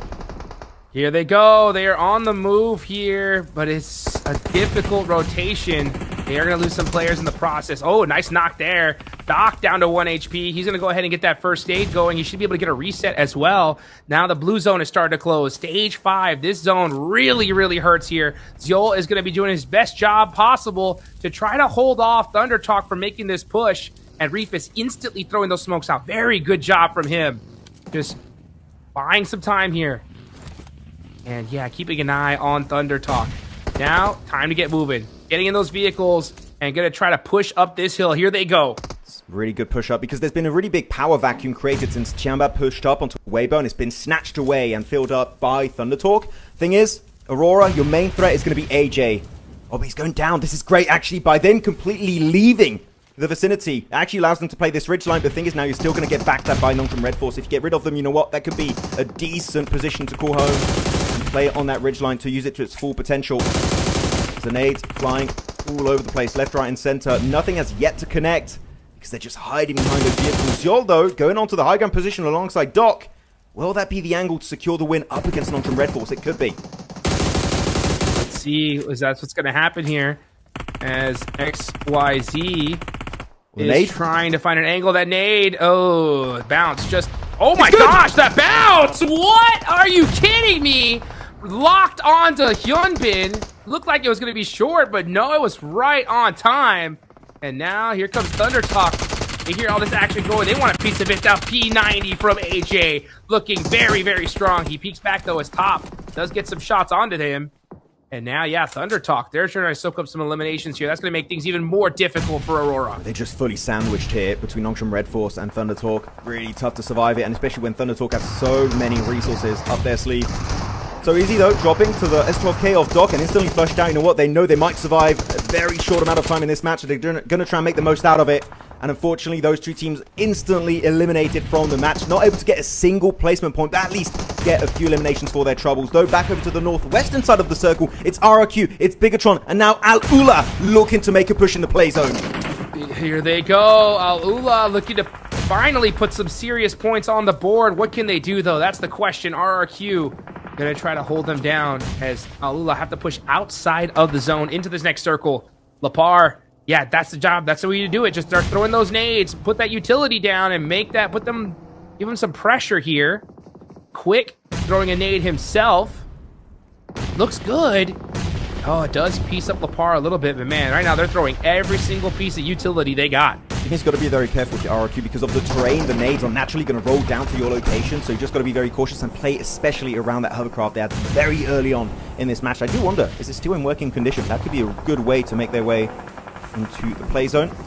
Quick, and get some insight using the two-seater here to get a bit of extra information, and that's going to allow Claus to just peek over the ridge, get himself that great opening headshot, and just try and convert the entirety of RRQ if they can. Yet the hovercraft did explode early on this match, and Yasser's sending it right out into the smoke, but it's down to one, and he will get picked off. That's it, a win finally headed the way of Al-Ula with those 7 juicy eliminations. Oh, okay, game over. But they are gone just like that. Hey, but they'll take those eliminations, that's for sure. On the other side of things, we finally get to see what's happening, and there's D plus Kia getting into it with FURIA. Ula take out RRQ. They go out in the meantime. There's only 4 teams remaining. TIANBA still having a single player up. Those are some elimination points that these other teams definitely need. And they're taking some placement. Ayala getting put in the blender. He goes out. 3 squads remaining. Yeah, I mean, really, this fight was so important. So earlier when you had FURIA, D plus Kia, and also the side of All Gamers, and eventually D plus Kia get the win. And because they're just not involved in this fight directly, they could go the entire way for a South Korean chicken dinner. As FURIA, you could see that a little bit late, but Short do get eliminated. And Thunder Talk, got to be careful. That blue zone damage does tick kind of hard, but they have no option. They're so predictable in their rotation. They're all going to be forced over this ridgeline. But D plus Kia, can they take it in a 3v4 scenario here? They have the zone, they have the terrain, they have especially the loot as they took down 2 squads behind these ridges. Come on, D plus Kia, especially with Nolbul's off angle, there's no way they don't get this win. Exactly. Yeah, you think it's a 3v4, but it's really a 4v4 because D plus Kia have the blue zone on their side, and Papa Blue don't miss. All it's about now is just applying that pressure, making it so difficult to find their way to safety. Let's see what this team of Thunder Talk's going to do as they have to drive out in the open. Are D plus Kia ready for it, though? Nobu needs to really have that weapon out and ready to hit those shots on that rotation. Let's see. The wall has been taken down. Winter is coming for Thunder Talk. He's got the MG3. Yes, there was an MG3 early in that dip. They looted it up. Oh, that could be huge. The dip is not in the play zone. It's about 5 meters away from the circle 7. We still have one more shift, so if it is favoring D plus Kia again, it could be tough. But look at that. It's just snowing down smokes, trying to block out all the lines of sight. The only line of sight that could be a bit of an issue here would be Nolbul. But they still have a ton of vehicles. They got 4 players alive. They got P90s. They got MG3s. You know what? The angle of Nolbul might not be enough, Hot Jukes, to get that chicken dinner. Here they go. And they're going for the push. Dun, da, da. Here comes Thunder Talk, trying to make the bold push across. But D plus Kia are ready for it. Actually, Nobu's not able to hit the shot. No way. Thunder Talk made it across into the open. They're alive. MG3 in hand. Thunder Talk looking dangerous. There's no way they don't get a single knock on that rotation. How do Thunder Talk survive as a full team? That is absolute madness. And you know what? They know they have the man advantage now. Might as well transcend it. Nolbul, unless a miracle happens. The 1v4, it's just not going to happen. He does find sitting, and now Jing is going to give him another 1v1, but he does get picked off because of the off angle. And it will be Thunder Talk from the depth of the leaderboards, finally climbing back up with a massive chicken dinner.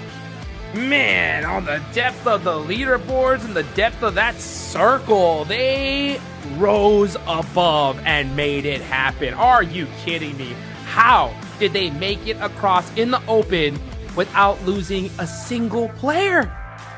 I can't believe it. Like, to be honest, Thunder Talk had a great game plan, which is playing in that dip, looting up all the resources you need, including nades, including MG3s, P90s, all the good stuff, right? And especially keeping their vehicles in a very healthy condition, not losing any wheels on those cars. And the smokes were great too, but then the smokes can only take you so far, right? They had about maybe a 50 to 75 meters where they had no cover whatsoever, and I was expecting 1 to 2 players to get instantly taken out of the picture. But no, they make it to the ridges, over to the west in the open fields, and they just overwhelm D plus Kia. What an insane performance. I don't know if I want to highlight more the insane successful rotation of Thunder Talk or the slight spray fumble from D+. I feel like both of them are required for the win to go this way, but Jing will be the MVP. And yeah, as we said, Thunder Talk was so low on the leaderboards, Hot Jukes. They needed it, and they got it right at the perfect time. Oh, literally perfect time. They were, what, second to last place? I can't wait to see just how many positions they moved up with just this one win alone. And I literally talked about it. I was like, hey, you know what? Thunder Talk. I mean, how are these guys so dang low on the leaderboards? It makes no sense. When are they going to wake up? And it happened to be in this exact match right here. Like you mentioned, perfect timing for this team. Look at it, seeing 4 eliminations, 1,051 damage, and they did it in style here, guys. I mean, that was not an easy game to win, but they did it anyway. That was a toughie, for sure. Yeah, looking at the replays, it's still just sent it. Trying to get maybe in knife range, not sure what the plan was. As you said during the cast, I feel like he did imagine that was the last player, which is surprising because you would know that the knocks means still players around, alive around you doing stuff. They try to commit to it, but this ridgeline, this mountain, was literally the deciding factor as to who was taken out early and who had an opportunity to compete for the win. And in particular, look at Thundertalk sweeping from the eastern side of Rozhok Mountain, getting rid of every single team, including Aurora. There was Al-Ula at one point. There was even Weibo from a distance. TIANBA, Aurora, and yet they prevail, step out of the threshold to get himself a massive win on board. That's a 20-pointer for them, and I'm telling you, the leaderboards are going to look a hell of a lot different after that victory. Yes, they are. I mean, they're going to get mixed up big time. And that's why I love this tournament so much. I mean, there's so many ridiculous teams here. And when they win big. I mean, every single team that has won, it's been 20-plus points, right? That just shakes the leaderboards up like crazy every single time. TIANBA right there behind with 13. Oh, these guys are going to start creating a gap here, guys. And they already have. What a way to start for TIANBA. And it's also really good to see Al-Ula put some points on the board. They definitely needed them. Yeah, same for FURIA, right? Double digits. Did lose. I wish we saw the POV because we didn't see exactly how the fight went down. But I believe it was an initial fight that broke out between All Gamers and FURIA, where FURIA just farmed up a bunch of eliminations. And eventually, D+ saw that as a very clean third-party opportunity, sent it, and off the back of that, got himself an easy podium at that point. So good timing from D+, which we know that this team, this lineup, has really good map awareness and also awareness to go for fights when the timing is just right. But second page of the rankings, and S2G, unfortunately, another bad performance here. After starting off the day so hot, it has fizzled out slightly, so they might be slipping a bit more on those leaderboards. Yeah, that's unfortunate. But man, at the same time, all it takes is one game. One good game could put you in a great running. But if you ain't careful, it's going to be a running for second place because TIANBA are starting to run away with this one. They are doing so well here at the start. And look at that point gap. 60 points from TIANBA? It's only been 4 matches, Max. It's only been 4. I mean, if they maintain these kind of results, are we going to see 60 them points? Are we going to see them get to 80, 90, maybe 100 points? 100 points, okay, maybe I'm a little bit going too crazy mode right now, but it could be happening. TIANBA is just popping off, man. That's ridiculous. That is ridiculous. 60 points in 4 matches. I mean, Aurora have 38. That's almost 10 points a game. That's a phenomenal start. A great start. Look how the other teams... TIANBA is just bananas. Look how the other team, man, they're so inconsistent. Sure, Aurora got a massive 25 points on Ronda, but then 3, 7, 3 points. Definitely falling off. E-Arena, a little bit more consistent, right, with 12, 9, 9. Always trying to get around that 10-point average per game. Then 1 pull in the previous match, which does happen. You got to give it to them. No team is nowhere near as consistent as TIANBA currently, so I'm hoping they can maintain that position for as long as humanly possible. But Thundertalk, that 20-point game, right onto that first page. Love to see it. Wow. I mean, they went from second to last all the way to 7th. Yeah, look at that. 3-2-0 and then 20, right? Just, oh, what a comeback. I love to see that. But on the other side, S2G, look at that. 4-23 and then double goose egg. That is not good. Look at the second page. Some big names on this second page, man. I mean, super unfortunate. A lot of inconsistency, like you mentioned. And they need to step it up. And they need to kind of pull what Thunder Talk did in Miramar. Yeah, got to try and give it their best as FURIA, Influence Rage A, 15 eliminations apiece. Brazilian brothers for a reason. Going to be in 10th and 11th position, respectively. Out of these teams, yeah, I do need to see Bigatron. Just to echo your point here, Hot Jukes, you said earlier also, Bigatron, we expect way more. They gave so many good glimmers of hope back during the group stage, and they're just not delivering anything nearly as good as their initial performance in that first stage. So I need to see way more, and you know what? We're seeing way more of one player in particular. That is QZZ from TIANBA. 19 eliminations, 7 more limbs than Top. He is just flexing at this point. Yeah, he is, but Top is still flexing that damage by just a single 100 damage, man. I mean, QZZ is hunting this man down, and now we see, look at this, just Aurora and TIANBA. That is it here on top, and it makes sense why. Yeah, I mean, it's just the top 2 teams, right? Just to put it very simply. It's 2 players from Aurora and 2 players from TIANBA and Aking too. We talk about QZZ a lot, but Aking has also been putting up massive performances for the entirety of this MACAO Invitational. So definitely a player that deserves a lot of respect. But now, as you can see on the screen, Miramar is next on the menu. Can't wait to see who's going to get the final 2 wins of today. And guess what? It's happening fast from what I hear. I'm hearing in my ear that break is done. No break, guys. We are in this one. That's what I like to see. I'm ready to get back in the action already, Max. I know you are as well. Let's go. Oh, okay. I was going to go get a drink and everything, but you know what? No!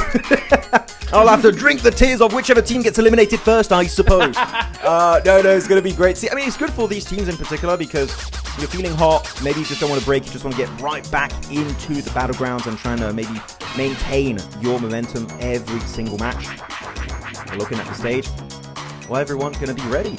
And yeah, actually, the stage, we didn't talk about it too much during the pre-show, but amazing stage for these players, and one of the best we've had so far this year. I love it. I love it, man. It looked gorgeous here off the top. I like to see the different team, like little lobbies there, right on the sides as well. And you know, these guys got to be just so excited here to play at this high level, and it's been so impressive to watch these lobbies every single game. I mean, the leaderboards, as far as like in the mid pack getting shaken up for sure. We are starting to see a bit of a point sponge from TIANBA though, and that's what it's really all about, right? We always ask, like, what's the championship formula? How do you win a tournament like this, right? Well, when you get the opportunity to get a decent position in the circle, you got to win the game, and you got to win it by a lot. And TIANBA have done that every single time. And even if you don't get the zone, you got to put up some consistent points, and that's exactly what they did. So it does take playing perfectly and a little bit of luck, but TIANBA are just going crazy, right? 60 points in 4 games is just outlandish, right? And if they end strong here, they could really poise themselves to win this championship after just 1 day. I mean, there's still 2 more days left to go, right? But with a big lead like that, it's going to help. That's for sure. Okay, let's not call them the champions just yet. No, I mean, no doubt, right? But I'm just saying, for the road towards the championship, if they end day 1 with 100 points, dude, I mean, they can... It's going to buy them so much room, right, for the next 2 days. And they could definitely use it. So when you're hot, don't let off the gas, right? Just keep going, because you're not going to guarantee those good performances in the next 2 days. Keep putting that pedal to the metal. I mean, in particular, I feel like I'm just stealing your points all the time, Hodges. I'm just rehashing what you said in the past. But to repeat what you said, you wanted to see maybe 3-4 teams in the first round of day 3 getting the Smash Road, right? That was your dream, like, oh, it would be so cool. TIANBA's like, hey, Hot Juke, sit down. That ain't going to happen, because if they maintain this kind of a lead all of today, right, for the next 2 games on Miramar, all of tomorrow in those 6 games on Rondo, Erangel, and also Miramar, it's going to be almost impossible for any other team but TIANBA to get in the Smash Zone. So teams need to catch up to TIANBA, like, right now, if they want to have a chance to win it, because otherwise that lead is going to get real deadly on day 3. Yeah, for sure. And, man, here we go into the beautiful desert of Miramar for the first time here in the PUBG Mobile MACAO Invitational 2026 Grand Finals. And we can just look at that. Look at that. It's a sign. TIANBA QZ out of the plane early, heading towards Valle del Mar. Let's get it going here. But yeah, you know, the reason why I'm just hashing on this point is because what we've seen from TIANBA, I mean, 60 points, first 4 matches of a grand final, it's special, right? It really, really is special. And with 2 matches left to go, I just don't want them to have that mentality of like, okay, we did enough, because they have, right? Let's be real. They've done enough to already have a phenomenal day 1, even if they put up 2 0-point games. But, you know, the thing is when's enough? It isn't, right? You have 2 more days left to go. The next 2 days are going to be straight chaos. You could have a terrible day 2. And if you can really just have a ridiculous record-breaking day one, why not? Go for it. Don't let off the gas. There's two reasons why TIANBA cannot let their feet off the gas right now and need to keep putting up massive games. Is because, one, you want to try and win the tournament, which, like, duh, of course. Also, to qualify to PMWC, right? Compared to their teammate, well, not their teammates, their local teams also from China, such as, YOLO. I mean, all gamers already qualified as the PL champions, so they're already in. But Thunder Talk, they're going to be trying to be hot on their heels. Weibo, LGD, all these teams are going to try and take down TIANBA. So TIANBA have two main reasons why they need to maintain this kind of a lead for the entirety of the finals, because this is not just a fight for an almost $500,000 prize pool tournament. It's also a slot into a $3 million prize pool tournament. So TIANBA, it might get to a point where the pressure might get to them because there will be so much on the line on those potential 6 games of day 3. Oh, boy. Man, yeah, TIANBA. Now that you mentioned that, I was like, as soon as you said it, I was like, he's right. I mean, yeah, PMWC is right around the corner. You want to lock in your slot for that. I mean, it's so crazy. I saw a lot of the top teams, like, Alpha 7, Enigma Galaxy squads that didn't make it. They immediately posted on their socials, "See you at PMWC," right? Like, they're like, "We'll see you then, guys. All right, we'll make it happen coming around the corner." And I definitely want to see TIANBA there. That's for sure, especially with how QZZ and squad have been playing. And it's most likely going to happen because they are looking so great here. I just hope that they don't have that mentality like I mentioned earlier, because it happens where they're like, okay, we're good. Let's just get some consistent points, and they change their play style. No, play the same way that you've been playing because it has been working. If you have this change of mindset, like, okay, we've done enough, let's chill out, guys. I'm sorry, for me, that you're just a bad team. Genuinely, I mean, it's so easy to happen though. I see the best team in the world do it all the time because it just kind of like, all right, we've done so great.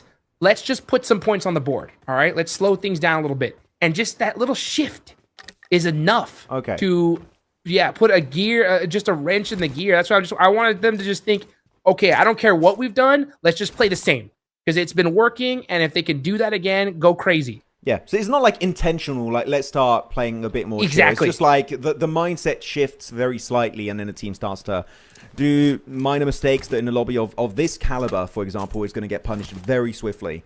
I think that TIANBA right now, they're looking really good. So consistent. Just maintain it. Just don't change anything. The macro has been great. I feel like they felt a little bit bad last game being eliminated by... Well, no, it wasn't really Thunder Talk, but Thunder Talk were involved in that skirmish where they were involved, TIANBA, with 3 teams at once. That was RRQ, Weibo, and also Thunder Talk. So it feels kind of bad for them because literally the 2 other teams are trying to chase down TIANBA for those PMWC slots. Literally eliminated them. So I feel like that's going to kind of reignite the flame of like, okay, that pissed us off. And we're going to try and bring it back a bit more. So TIANBA looking so good. And I am hoping they can maintain it because I believe also a few years ago, Kalaris was very excited about TIANBA. I think it was back in the first PMWC season, if I'm not mistaken. So, hey, we'll see if they can bring it back for Kalaris. Ooh. Yeah, let's get it going here. They are all the way in by the amount. They're gonna have I think the longest rotation of all the teams though into this next zone. So we'll see how that plays out for them. I mean, they dominated Miramar, had a okay Rondo. But how are they going to do... dominated Erangel. My question is, how are they going to do in Miramar as well as all the rest of these teams? Or are we going to have a wild Miramar dominant team? That's totally possible. I'm looking at you, S2G. Oh, actually, yeah, good point. You know what I'm saying? I'm looking at you, S2G, because you did a crazy game 1 of Erangel and then literally nothing in the next 2 games. It's time to wake back up. Well, you talked about them, and it's like you summoned S2G. What am I doing? Someone who said our name. We're here. But actually, you know what? I'm going to be a bit more critical on S2G because for now, their best map this tournament has been Erangel, right? I feel like the Miramar's been topsy-turvy, a little bit all over the place. But their Miramars... And some people might really disagree with me, and that's completely fine. But looking back at their wins during PMGC 1, it was purely because of the circle. I didn't see anything insane from S2G. It was like, wow, they're such an insane Miramar team. The circle was very kind to them in those particular games. I'm still not sold on Miramar so far for PMMI. I need to see a little bit more presence from them. Erangel, for me, they've showed that they're just great rotationally speaking. The timing of their fight's good. Miramar, not quite there just yet. I feel like if they do well on Miramar, going maybe even on this game, then I'll be like, okay, S2G, they showed a lot of adaptability on all the maps, right? Your Rondos, your Wrangles, your Miramar. Maybe they have what it takes to close the gap alongside the teams above them, like your Arenas, Aurora, and especially TIANBA and maybe Takey, because you had so many teams from Turkey qualify for this event, or get invited, should I say. It's an invitational. But only one made it out in S2G. Like, come on, you need to rep your country to your full potential. And if they do well on Miramar, you know what? I'm going to start getting hyped up about this team and their potential to take home that trophy. Yeah, that's what... Man, dude, this trophy, I think, is going to be just so up for grabs. It's wild. It already is, right? I mean, yeah, TIANBA's doing great here, but we could just see a team in Miramar go crazy, put up another, you know, or in these two games, 40 points and just change everything. So let's just see how it goes. Because I will say, though, right, my dream is to see like 3 or 4 teams all within the Smash zone going into the final day. That's what I want to see. But, you know, TIANBA is shutting that down right now. But anything can happen. Let's see. Meanwhile, looking now, D plus Kia losing a player. That's going to be the first blood. It's going to be Fabian out. That's from all gamers. How do you feel about this team coming in here into the tournament so far? What do you think? I was very happy with them on Rondo, but kind of non-games on a Wrangle, to be fair. And that's something you can't do. We keep talking about the fact that Rondo is such an important map, but if you have almost nothing done on a Wrangle, that you're playing 3 times per day, you will get way more points by being good on a Wrangle than a Rondo. And I just haven't seen really that spark I saw back during their PL season. Miramar, though, I will say, looking back at their spring PL win, where they did win eventually, won the entire event, Miramar, in my eyes, is the best map of all gamers. So I'm good. I will be willing to look away of their initial performances going onto a Wrangle if they can just show up massively on Miramar. So yeah, I want at least a 10-pointer minimum for them on this map. Otherwise, I feel like I'm going to start losing a little bit more hype for all gamers that I know as a fact can do so good on the Dusty Dunes. You have to bring it now. I love that point, dude. You're on point today with your analysis, Max, thanks, man. Because I agree, man. Because I mean, all gamers, I'm in the same boat, right? I was like, oh, it's so hard. I was like, let's go. They're coming to the finals. They ain't playing. And then just kind of in the mid game, in the past few areas. They were talking like that too. Yeah, exactly. I was like, you know, I'm like, come on, guys. Where's that aggression? Turn it back up. I mean, it's still 23 points. They ain't doing too bad, right? But you know, we always want to see something crazy from the team that was invited here to the finals. They had the red carpet rolled out for them. You know what I'm saying? Mm-hmm. Plus, you had in the TDM, you had your boy Paraboy rocking your logo. You know?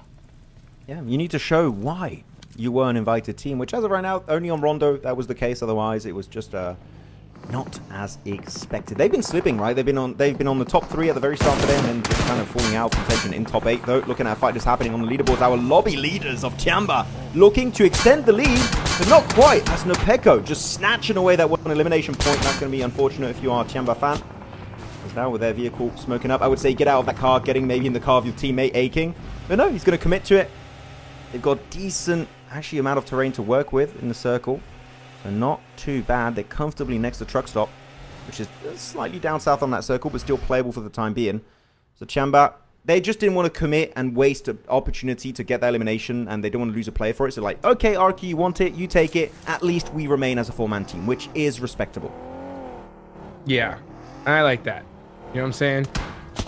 Even as you know, you got to show some respect here, especially in the early games of Miramar. You really kind of want to avoid those early engagements as much as possible. I think Miramar is all about just kind of getting set up and obviously just trying to pop people out of vehicles. That's what you definitely want to do. But those early full-on fletch fights, a lot of times it's just not worth it. You lose all your vehicles. You possibly lose a player. Nah, just set up, get ready for the late game. But actually, look at even this one. Yeah. Got a little bit of a clash potentially happening. I mean, E-Arena and Al-Ula really can coexist. You don't have to commit to it. It's a decent position, but it's not worth clashing for. I wanted to ask you a question here, because we are Miramar. Are there any teams that going on to Miramar here for these squads? I already said all gamers. That's the team I'm kind of paying attention to. But any team out of these 16 squads that you're kind of mainly focusing on, Hot Jukes, because you're expecting good results on the Dusty Dunes? For sure. I kind of mentioned them earlier. I'm going to go back to them. S2G, right? I think S2G obviously have a lot of success when it comes to Miramar. They just did 2 0-point games. I really want to see them do something crazy. They're in the dead center of this circle here near truck stop. And the zone is going to go north, though. So, yeah, they are not in the center anymore. Just like that, AURORA is going to be in a great position. Weibo, we're going to get on the move as well. And, yeah, unfortunately, Weibo has 3 up. But, yeah, I want to see what happens when it comes to S2G. And if I were to pick a second team, I'm going to go with FURIA. I want to see something big from FURIA. 21 points on the board. I want to see them in a stronger position going into that final day. I'm a huge fan of this squad. They're not in the best position when it comes to the circle here, but let's see what they can do. I usually do like seeing Brazilian teams play Miramar. Usually it's the Alpha 7, but there's no Alpha 7 to pick here, though. All gamers, the setup onto Seoul is huge. The ASM Abacan will get the job done. That's AURORA. Unfortunately, losing out on one of their members. That was not the way they were hoping that rotation to go. But really, at the same time, what were you expecting? Sending it right through El Azhar without any scouting beforehand? You're taking a risk, and in that sense, all gamers instantly punish that lack of scouting and information. So good response from all gamers. AURORA, there were better ways to make it to that compound. Yeah, definitely. That's unfortunate. So, but that's how it goes sometimes. You know what I'm saying? You just make one little tiny mistake and you get punished for it. That's a pretty big one, I would say. Like, you don't scout a city, you're like, oh, I'm sure no one's here. Like, you should always go in an esports lobby being, there might be someone there, let's go as if someone was in that position. For me, that was, like, definitely not the right mindset to cross literally this massive city in the valley. Sometimes with timing, they just want to secure it, so they just like to kind of hope for the best. But you're right. I mean, it's either way, you know. Like, oh, if it is wide open, then oh man, they took it for free, great. But that's time it was not. And oh, all gamers getting punished from both different sides here. Maple gonna throw down a smoke. He should be able to get his teammate up here. Just gotta be a little careful not to get knocked. And what's the timing? Like, yeah, let me throw a second smoke just in case here. I have a good feeling they are staring right in this direction. Matter of fact, they should pre-fire this. They don't. Okay, he's going to go ahead and get this res. Very nice. Yeah, definitely going to be good. I mean, it's also a city finish there for those guys that just remain there. You don't have to really commit to the clash. As D plus Kyo, though, and LGD, they're going to be committing to their own clash. Fabian, we saw taken out very early on. Actually, I believe the first blood of this game. And Chips might follow his steps. Sizzy and Oldbull trying to just create a bit more space. In terms of terrain, they do have the advantage in the sense that LGD would be forced to come their way to get access to the play zone. But it seems like D+ a bit more on the offensive, especially Noble, that we know wants to try and get in that CCC range, looking to connect the damage onto Long S. And that is going to be still him taking him out. Good damage with the pump, securing it with the M4. That is the fighting you expect from a player like Noble. And that's LGD taking another L. They've been really struggling today to make it out of those bottom ranks. Really nice. I like that. I like to see Noble Good one. making it happen, and he's gonna put some pressure onto. Actually, we're gonna see another player here knock. Can they get chips though? That's my question. They're going for the res, and they should be able to get this res up. Ooh, Tian's on the run though. Be careful. Gotta be careful. That blue zone damage going to be a bit too much, and that I think okay, it's done. That Sizzy, nade's going to be run. good. Well, he does get one. Now it's down to Sizzy. It's going to be the 1v1 Tian versus the two players. Actually, he's still going to be assisted. Noble taking a lot of damage. That blue zone damage. He's out. Ouch. He's done. The blue zone damage going to be a little bit too much for him to bear. That is going to be the blue taking him down. Now down to again another 1v1. It just keeps happening. The nade is going to be chucked. He does heal up in just a nick of time, and he does get it to connect. D+ will survive another day here on Miramar and takes down LGD.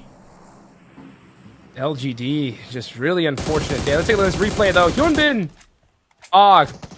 pow, gets the knock. Gun switch, goes for the reload. Another jump shot. Wow, Hyunbin just on another level. She even, yeah, just put him in a blender there. Does he get 3 of these? Yes, oh, sir. He's right on the open. Easy. Light work for Hyunbin.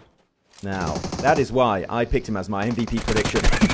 Plays like that is Makes why sense. you never Oh, underestimate silence! Hyunbin, but it's going to be Watch out! Bigatron here, clashing with Furia. Got himself a good angle, Chief in particular. He's got perfect ridge control onto Axel. Axel looking to clap back. Razy also a little bit more elevation here. Ayala just getting fully knocked. That's brutal. overwhelmed, taken down behind that tree line. It's going to be down to Razy as a solo Bigatron. Can they bring it back? Has Influence Rage have a different plan in mind, Hot Jukes? They're looking for that re-engage. Igor getting knocked while trying to heal up. Here comes Chief with a swap. He does make it happen. It's that elimination. But now comes S2G as well. Just the worst luck when it comes to FURIA, as Influence Rage are going to shut down their Brazilian brethren. Oh, man, not yet. Still Chief. You know what? Maybe he gets they're forgotten toast. about. You know, maybe he gets some extra. Oh, yeah, he drops the med. Very good play from Igor. Just trying to keep him a little bit healthier condition. Maybe making it to top 8. What's happening there with Influence? Not sure. Just a little bit spin out of control. But this roadside, when there's no teams coming in from the western edge, it's very, very nice.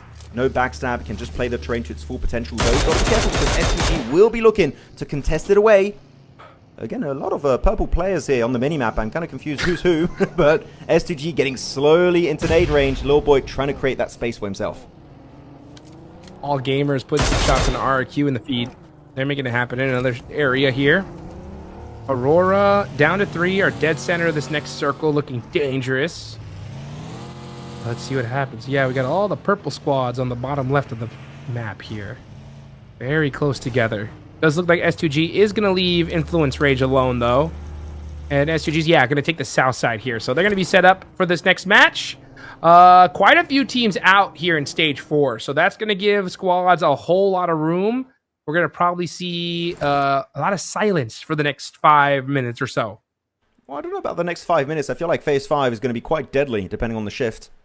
We'll see. We'll see how it goes, because there's a lot of those southern dips, ridges, and also compounds for the likes of maybe even Aurora could be taken out of the picture entirely. It does shift. And just to give you guys a quick spoiler for the people in chat, it does go hard to the western side. So most of El Azahar is just completely out in the blue very soon. And even teams like KRX, D+, S2G have to make a little bit of a push forward if they want to get into a playable spot.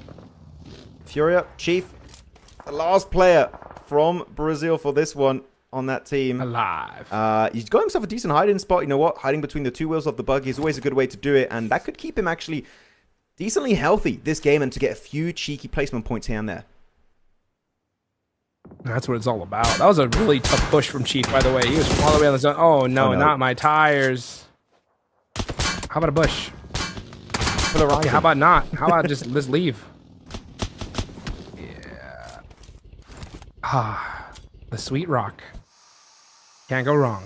Good spot. Oh, okay, Chief. Unfortunately, I do wish that the welding gun would give wheels tire to your vehicle, but no, you actually have to pick up wheels to put it back up on your vehicle. So here, that's going to be a buggy that is pretty much fully out of use. Unless you want to go at like 2 kilometers per hour, which I would not recommend in that spot.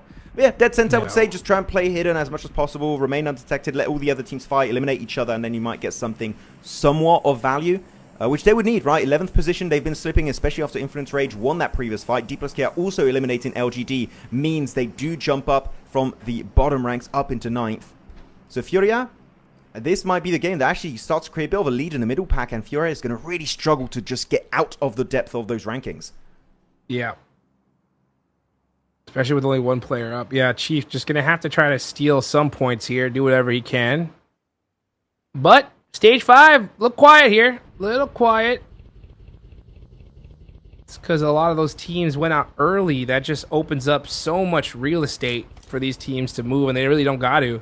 Now, Stage 6, that's going to be a different story here. Things are definitely going to turn up unless you get caught running out in the open. You are going to get busted up, and KRX takes those all day long. I mean, you're saying it's quiet. It's the calm before the storm, because literally, if you look at the top side of the minimap, it's TIANBA versus all gamers inside of El Azahar. And as the circle keeps moving forward, it's kind of restraining the amount of landmass they can work with. And it's going to force them in such a close quarter combat that they just have to commit to the fight entirely. And here you go, exactly what I'm talking about. TIANBA getting pushed up on, and also getting third party by EECA, it seems like. So Thailand getting involved in the Chinese conversation as Maple instantly cleans it up. And Leah will be the one to actually secure Eagle's elimination. But it's still up in the air as all gamers still maintaining 4 players alive. They're in a very healthy situation. As Milu, though, sole survivor, QZZ. It's a very tough rest to go for when you're still getting actively third party by EECA. I would say EECA, I don't think they're going to get the win here, but I think the elimination potential of EECA is through the roof, Hot Jukes, if they play their cards right. Oh boy, let's see what EECA can do. 33 points in total. They're in 3rd place. A good game here could put them in contention with TIANBA. as TIANBA, yeah, they're going to go out to the blue zone here. So a 0-point game from TIANBA. Best case scenario for the rest of the lobby. Worst case scenario for them, unfortunately, not to have any success in Miramar, especially compared to Erangel. They should get, 0-point game for them. So super unfortunate. Well, let's see what the rest of the lobby can do here. E-Arena, now's your time. It was a good play. It was a good play because we did see QZ just drop all of his resources just to make it a little bit easier for Milu himself to actually just heal up. He also got dropped a few smokes if he wants to try and go for a little bit of a push outside of the blue. It might work out. And you know what? He's kind of getting saved by E-Arena, just kind of getting rid of a few stragglers of all gamers. That's going to be then down instantly from a 4-man team down to a simple duo. So that's definitely going to make things a bit easier for Milu. Who knows? Maybe he can secure a 1v2 as he makes it out of the blue. But E-Arena, they hear the vehicles. Because they're going to be leaving, maybe that's also going to give a bit more confidence back to Milu to make that push. Let's go, Akami. Let's close it personal. Ooh, gets knocked by little boy. Influence Rage, making some noise. What's S2G going to do? S2G, oh, it's up to Hamsu all by himself already. That nade does look good, though. Just a little off the mark. Still good damage. Gonna push out of the way some of those cars. And really good play from Hamsu there. He's going in FPP in the smoke with a grenade. That is the way to do it, so you can actually see your enemies, and they really struggle to see your character model. But it's not worth overstaying, because you know what? The blue zone is hot on your heels. You've got to reposition. You've got to get the hell out of here if you can. That's so easy. Just ruining the day of Brazil. That's one and a double. Pedrino looking to fight back, and he just can't make it happen. So easy. Clutching up the entirety of Influence Rage. Man, when you get an angle like that, it is so easy. That's how you do it. 5 eliminations for him, and that is how you do it. He's going to be pushing up the hill just to try to find an angle into this next circle, possibly holding just the little edge corner. Doc ends up catching S2G out, and that's S2G gone. So Aurora in the mix here. KRX, this is their comeback game. Big time. 11 eliminations. Trey with 6. Man, this is what I like to see. I like to see these teams at the bottom at the last second putting up some points on the board. That's going to make things very even at the top. I mean, there's like a 3-point difference between themselves and all gamers in 6th position. They could get even higher if they go the entire way and secure that chicken dinner. They could go from 11th. They were even lower at the start of this game, right? Because they eliminated LGD. But they could go from one of the lowest ranks in the rankings up into top 5 if they can actually convert this into a strong elimination-focused chicken dinner. So all eyes on KRX as to try and make it possible from the eastern edge. Let's see if base 7 is going to reward that location. And like so easy and Hyunbin, their location is going to be contested by E-Arena. That 3 eliminations right from that previous position, and they know as a fact now no one is going to be on that northern high ground position. But I just got to say for E-Arena, there's one little issue that they haven't really focused on too much, which is Al-Ula. They're still left in the dip. If they play this mountain range a bit too much and hard focus too much on these southern teams, I'm scared Al-Ula will go for the biggest backstab play we've ever seen this event so far. So they just need to keep their eyes open to make sure that does not happen to begin with. Let's go. Let's see what they're going to do, though. They're going to have to do it from that building, and that's going to be a tough building to leave. They're going to hold on to that for as long as they possibly can, literally to the last second. Hoxie putting some shots there onto Maple. Very, very nice, though, if you're KRX. You don't want to lose any more of your util. You are still at the edge of the circle. Try to find a way into it. Let's see what they decide to do. What a nade, though. Oh, my gosh, from so far away. That's going to push Mormon back a little bit. How about another? No, that one, nah, yeah, that's a long nade, buddy. So easy, though. And Hyunbin, as a duo, doing a great job for their squad. Dongsham Red Force are actually, yes, making some moves here. Let's see what Hyunbin can do. Little by little. Yeah, Dongsham Red Force, and they're in 3rd place right now. How much more could they move? Okay, that's all gamers out. Al-Ula taking advantage of them. But this is stage 7, man. Only 1 circle shift after this. The zone is beginning to close. These guys got to get moving and find a spot into this next circle. Here it comes. Oh, that was such a good peek from Tony K. He waited for Human to be in the blue zone before he starts to spray him down. Good response because he knew Hyunbin could not stay prone in the blue. He would go down way too quickly. Tony K does some great decision making at that moment for that 1v1. But now chasing down, getting rid of so easy because if you do so, you get the entire western side to yourself for the entire 4-man roster of E-Arena. And they're doing it as a 2-man split too. This is a great engage. As long as you don't let so easy get the 1v2, you should be good to go. Good utility, getting chucked so easy, getting also cooked up with that Molotov. But the rocket is still playable somewhat. But that final nade will connect. That's it. 5 eliminations headed the way of the Thai super teams. It's E-Arena looking to go the entire way. Yeah, they go. In 4th place, looking to climb up higher and higher and higher. Oh, here comes That's Alulu, it. though. This is the play. You got to be able to make it happen. Here comes E-Arena pushing. 30K out. Claws trying to figure out where he is. The movement from E-Arena is so strong, but quick. It's quick enough to make a great play. It's up to Schweppes. Down to 1 HP. Gets him. Yeah, sir. In the mix. Where is the rest of E-Arena? Guess what? They're in the lobby. They're done for. And now KRX is looking to clean things up. Oh, he was really confused. Who's an ally? Who's a foe? We just have no idea. But AURORA just so wounded off the back of that previous fight. And KRX looking to punish it. They got 13 eliminations, by the way. I looked away for a few seconds and they picked up an extra 5. KRX looking to secure it. Looking to push up and catch up to their brothers from South Korea and Nongshim Red Force. They're currently in 4th position. KRX. The dream is still a reality for them. Wow. As AURORA, it's also, we didn't talk about AURORA pretty much in circle 1 or 2, but they're still in this game as a 3-man. They can still go for that chicken dinner. Who knows?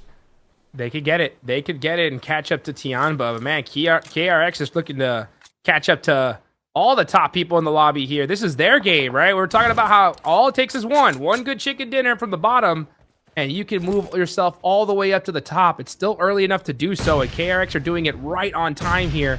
But it's time to finish strong as Claws is going to get a knock onto Hoxie, and here they go. AURORA on the push as a duo. 2v3. Can they do it? Was that? Yeah, that was a flashbang. I think he just got flashed. Got to push back a little bit, but Reefus, he was waiting in the wings for that third party, and he strikes perfectly. By the way, Chief is still alive from FURIA. He's making it. Might be able to secure podium as a solo. He's been there for the longest time. 10 minutes plus, if not more. As now Claws picked away. That's going to be down to Reb. AURORA looking to just climb their way through the leaderboards. Dropping on over to the S12K through the smoke. Can TRE survive the encounter? That's a no. As he's going to be taken away. AURORA up to now. That should be 8 eliminations. But what an engaged and especially what an insane third party happening for AURORA. Vinny hurt so bad by the blue zone here. You can't get chunked anymore at all. And Reb's going to see him. Reb has got to be able to see him here. No, he's looting. He's busy looting. Vinny's going to be able to push up here.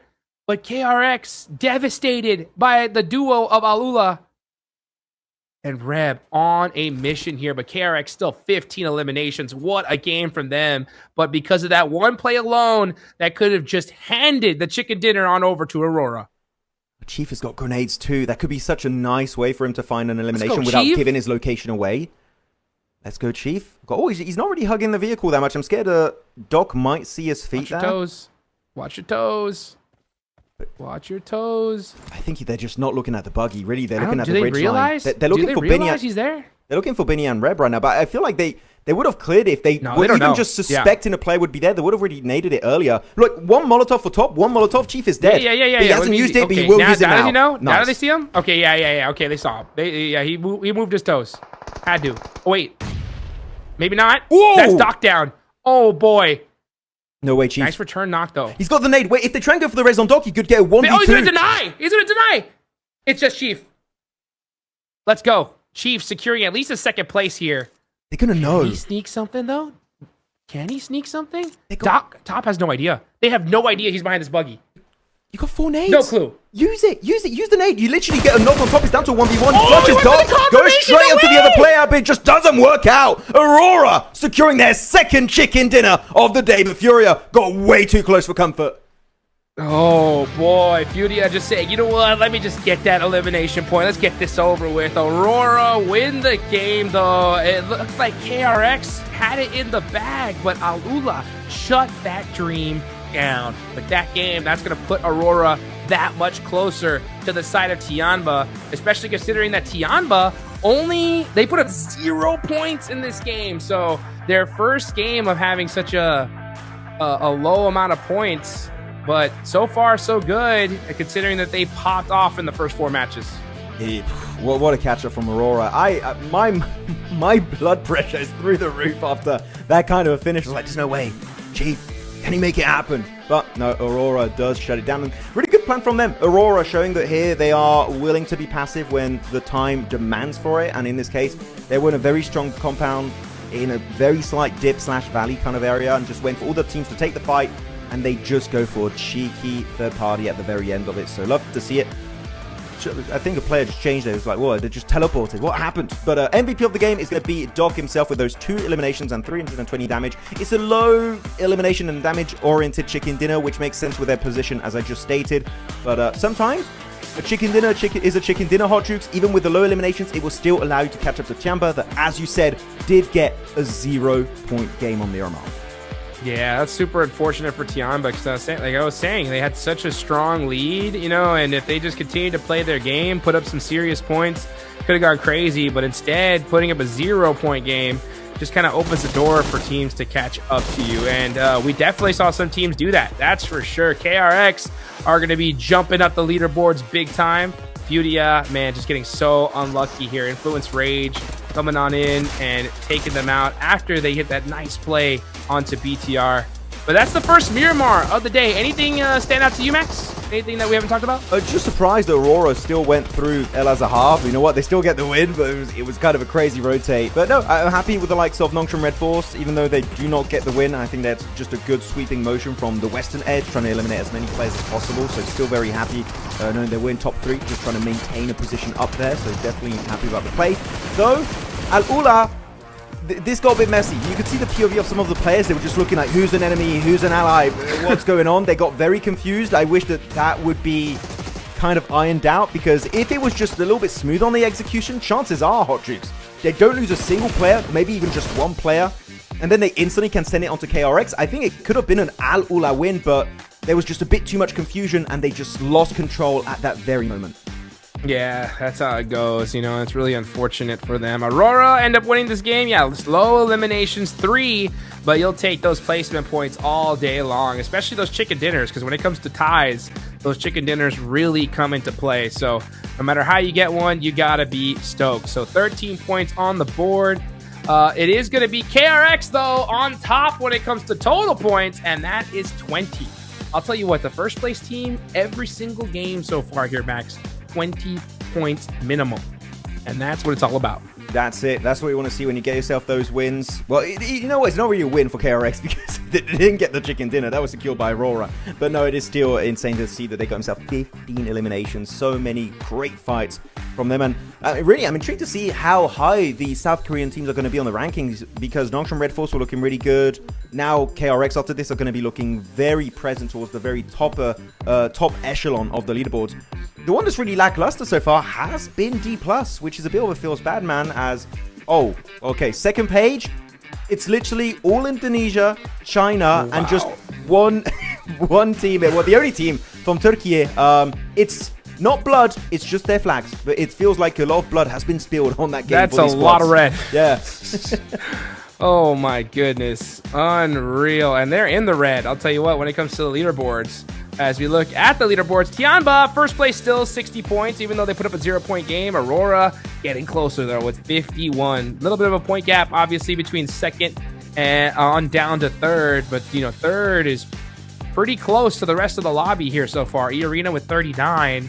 And you got Al-Ula with 29. Good, consistent back-to-back games from Al-Ula. Good to see them make a charge here at the last moment. It was a very clean approach onto E-Arena. There was one weakness that I stated at that point in the game. It's just they're not being very careful about what Al-Ula could pull off in that game. And the execution, sure, was a little bit shaky, but overall, they had the good idea. And I feel like that shows a lot of potential in the long run for Al-Ula. But at the end of the day, this entire lobby kind of having a sigh of relief that, whew, TIANBA got a 0-pointer. Okay, we can relax a little bit. That gap isn't going to increase to like 30, 40 points by the end of today. No, there's still an opportunity for us to be the lobby leaders at the end of today. Yeah, absolutely. That's how you get it done there, folks. As we take a look here at the second page, we're about to see it. Yep, and there it is. All gamers right there on 9th place, 28 points. The big shocker for me, though, 10th place, S2G. Look at that. 4, 23, and then 0, 0, 0. What a crazy fall off. They're just being held up by their crazy match 2 right now. Got to do something in this last game if you're S2G. You could not afford another 0-point game. Really, in a similar situation, it's going to be Thunder Talk and Influence Rage, right? Influence Rage, you got himself that 14-pointer in the middle of today, match 3, and then just 4, 1, 1, 5 points. And then Thunder Talk, similar fashion, 3 points, 2 points, 2 bubbles, and then 1 20-point chicken dinner. It's very inconsistent, and unfortunately, being very inconsistent in a lobby like this is just not going to be very rewarding. We need to see just your bad games need to be quote-unquote still decent. I would like to see them around the 5-point mark if possible, outside of those big top 3 high elimination games, because otherwise these top squads are just going to keep putting you lower and lower on the leaderboards. As we check out the top eliminators, and as expected here, still Hotchix QZZ is leading the charge. Yeah, there we go. 19 eliminations, and he's going to continue to do that here if he keeps playing as strong as he has in the first 4 matches. Last one, I mean, we all get one. We all get one game, that's for sure. You know, we're afforded the championship team's always afforded a couple rough matches. But yeah, if you want to definitely be the champs, you got to hope that that's the last one for the day. One more match left to go. Interested to see which teams are going to make some adjustments here.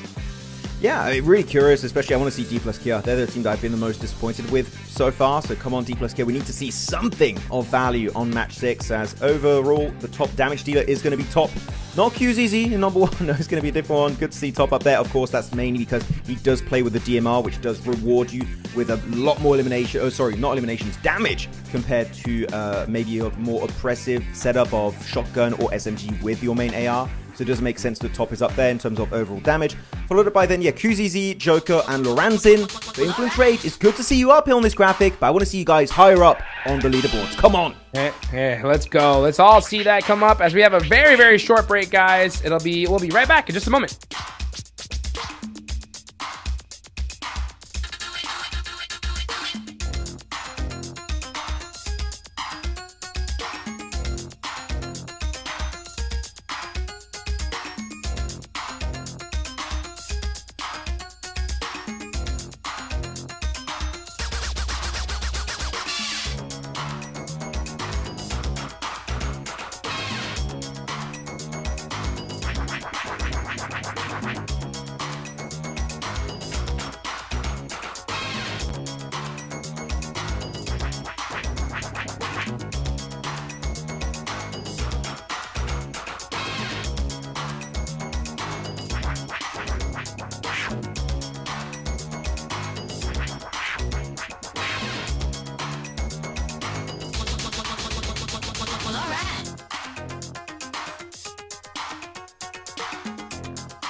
And we are back. Here we go. Final match here for the PUBG Mobile Macau Invitational 2026 Grand Finals. We're going into Miramar one more time. We need to see a good chicken dinner here from the team's 8th place on down, if they want to try to make a catch and run for that first place spot. If TIANBA or AURORA win this one, they're going to be set up pretty going into day number 2. But we still got 2 more days after this, so anything can happen. But a great start of the tournament for TIANBA and AURORA. Good consistency from a lot of the other teams as well. But here we go. Last match of the day. Let's see what happens. It's definitely been a bit of a 2-horse race right now, right? Especially with that double chicken dinner for AURORA and the insane consistency from TIANBA outside of their win. But now it's the teams below them in 3rd, 4th, 6th position. Are we going to see E-Arena, Nongstrom Red Force, KRX, FURIA do something this final game just so they can sleep a little bit more, you know, calm down. Just finally get some good shut-eye at the end here, knowing that there is a chance they can catch up tomorrow. Because it would feel bad if you do have a gap that's so significant at the end of day 1. Oh, game is though hot dropping onto D plus Kia. It's an Impala, and D plus, as you can see, no weapons to fight back with except for their fisticuffs. And definitely another way to want to start. Why is this happening? This is an oddity I was not predicting. Me neither. I didn't expect a hot drop here. That's going to change things up a little bit for these squads, as all gamers are going to go ahead and get that thirst on the Sizzy. But it's Favian. Last player up for D+. Weibo versus BTR2, right? I think I saw in the elimination view. What's What? going on? I mean, I know it's a very southern play in Hot Jukes, but I feel like we got over this kind of issue during the group stage, but no, it's happening. What is going on? Are they going to push Fabian, or they're just going to kind of wait and loot it up? There goes Bay. Bay getting a knock on the Razak. Oh, the Thirst. I'm sorry. It's in Los Leones, by the way, just for It's context in Los Leones, yeah. for the viewers at home. It is, yeah, there you go. Perfect view of the map. Thank you very much, production. Which Los Leones, also kind of weird because it's such a big city and it was a southern plane. It's not like, oh, we had to stretch the parachute pathway just to try and avoid each other. Like, no. You were literally right above Los Leones. So that fight's got no reason for happening. The only one I can kind of excuse is all gamers because they haven't played group stage. So maybe they weren't involved in that discussion of this is our drop location. This is our early rotation path. Like I can kind of, and I really mean in quotation marks, Hotchicks, kind of give it to them. But tomorrow, we must not see that anymore. Come on, we need to fix it. Yeah, for sure. I think that you get a little bit of room for error in day number 1, but come day 2, that's all over, right? If you want to become the champions, you have to have a very, very good day 2 and day 3. But as we look at this, oh, we see some Winchester action. All right. I like it. Will we see a knock with it? Probably not, but just even seeing it out makes me happy. Loose whips. Quick rotate. Oh, no. Oh, trip. A Front flip. classic trike maneuvers here. I hate this vehicle on Miramar. It's the worst. It's the worst. Oh, you had a little pebble on the road? Oh, well, sorry. You flip and you die. It's just... Goodbye. That's just, unfortunately, how that vehicle functions. I would be happy if we deleted it. I do not like it at all. Here we go, though. Piece of utility going to be chucked on out by Fabian himself. Actually, decent loadout here. Got himself that Uzi. Doesn't have the increased ammo capacity, though. That can definitely be really valuable in 1v3. But you know what? It doesn't matter because Flower with the JS9 gets it done. And that is D+, sent right back to the Shadow Realm. And you know what? With teams right behind them, Hodges of Thunder Talk, Influence Rage, Weibo, literally just single-digit points away from them. They could go down to around 14th position after this game. I would not be surprised. They have not been doing anything of value this tournament, unfortunately. Yeah, it's super unfortunate. Super unfortunate. Man, that's the thing is that this tournament is so top-heavy that you just...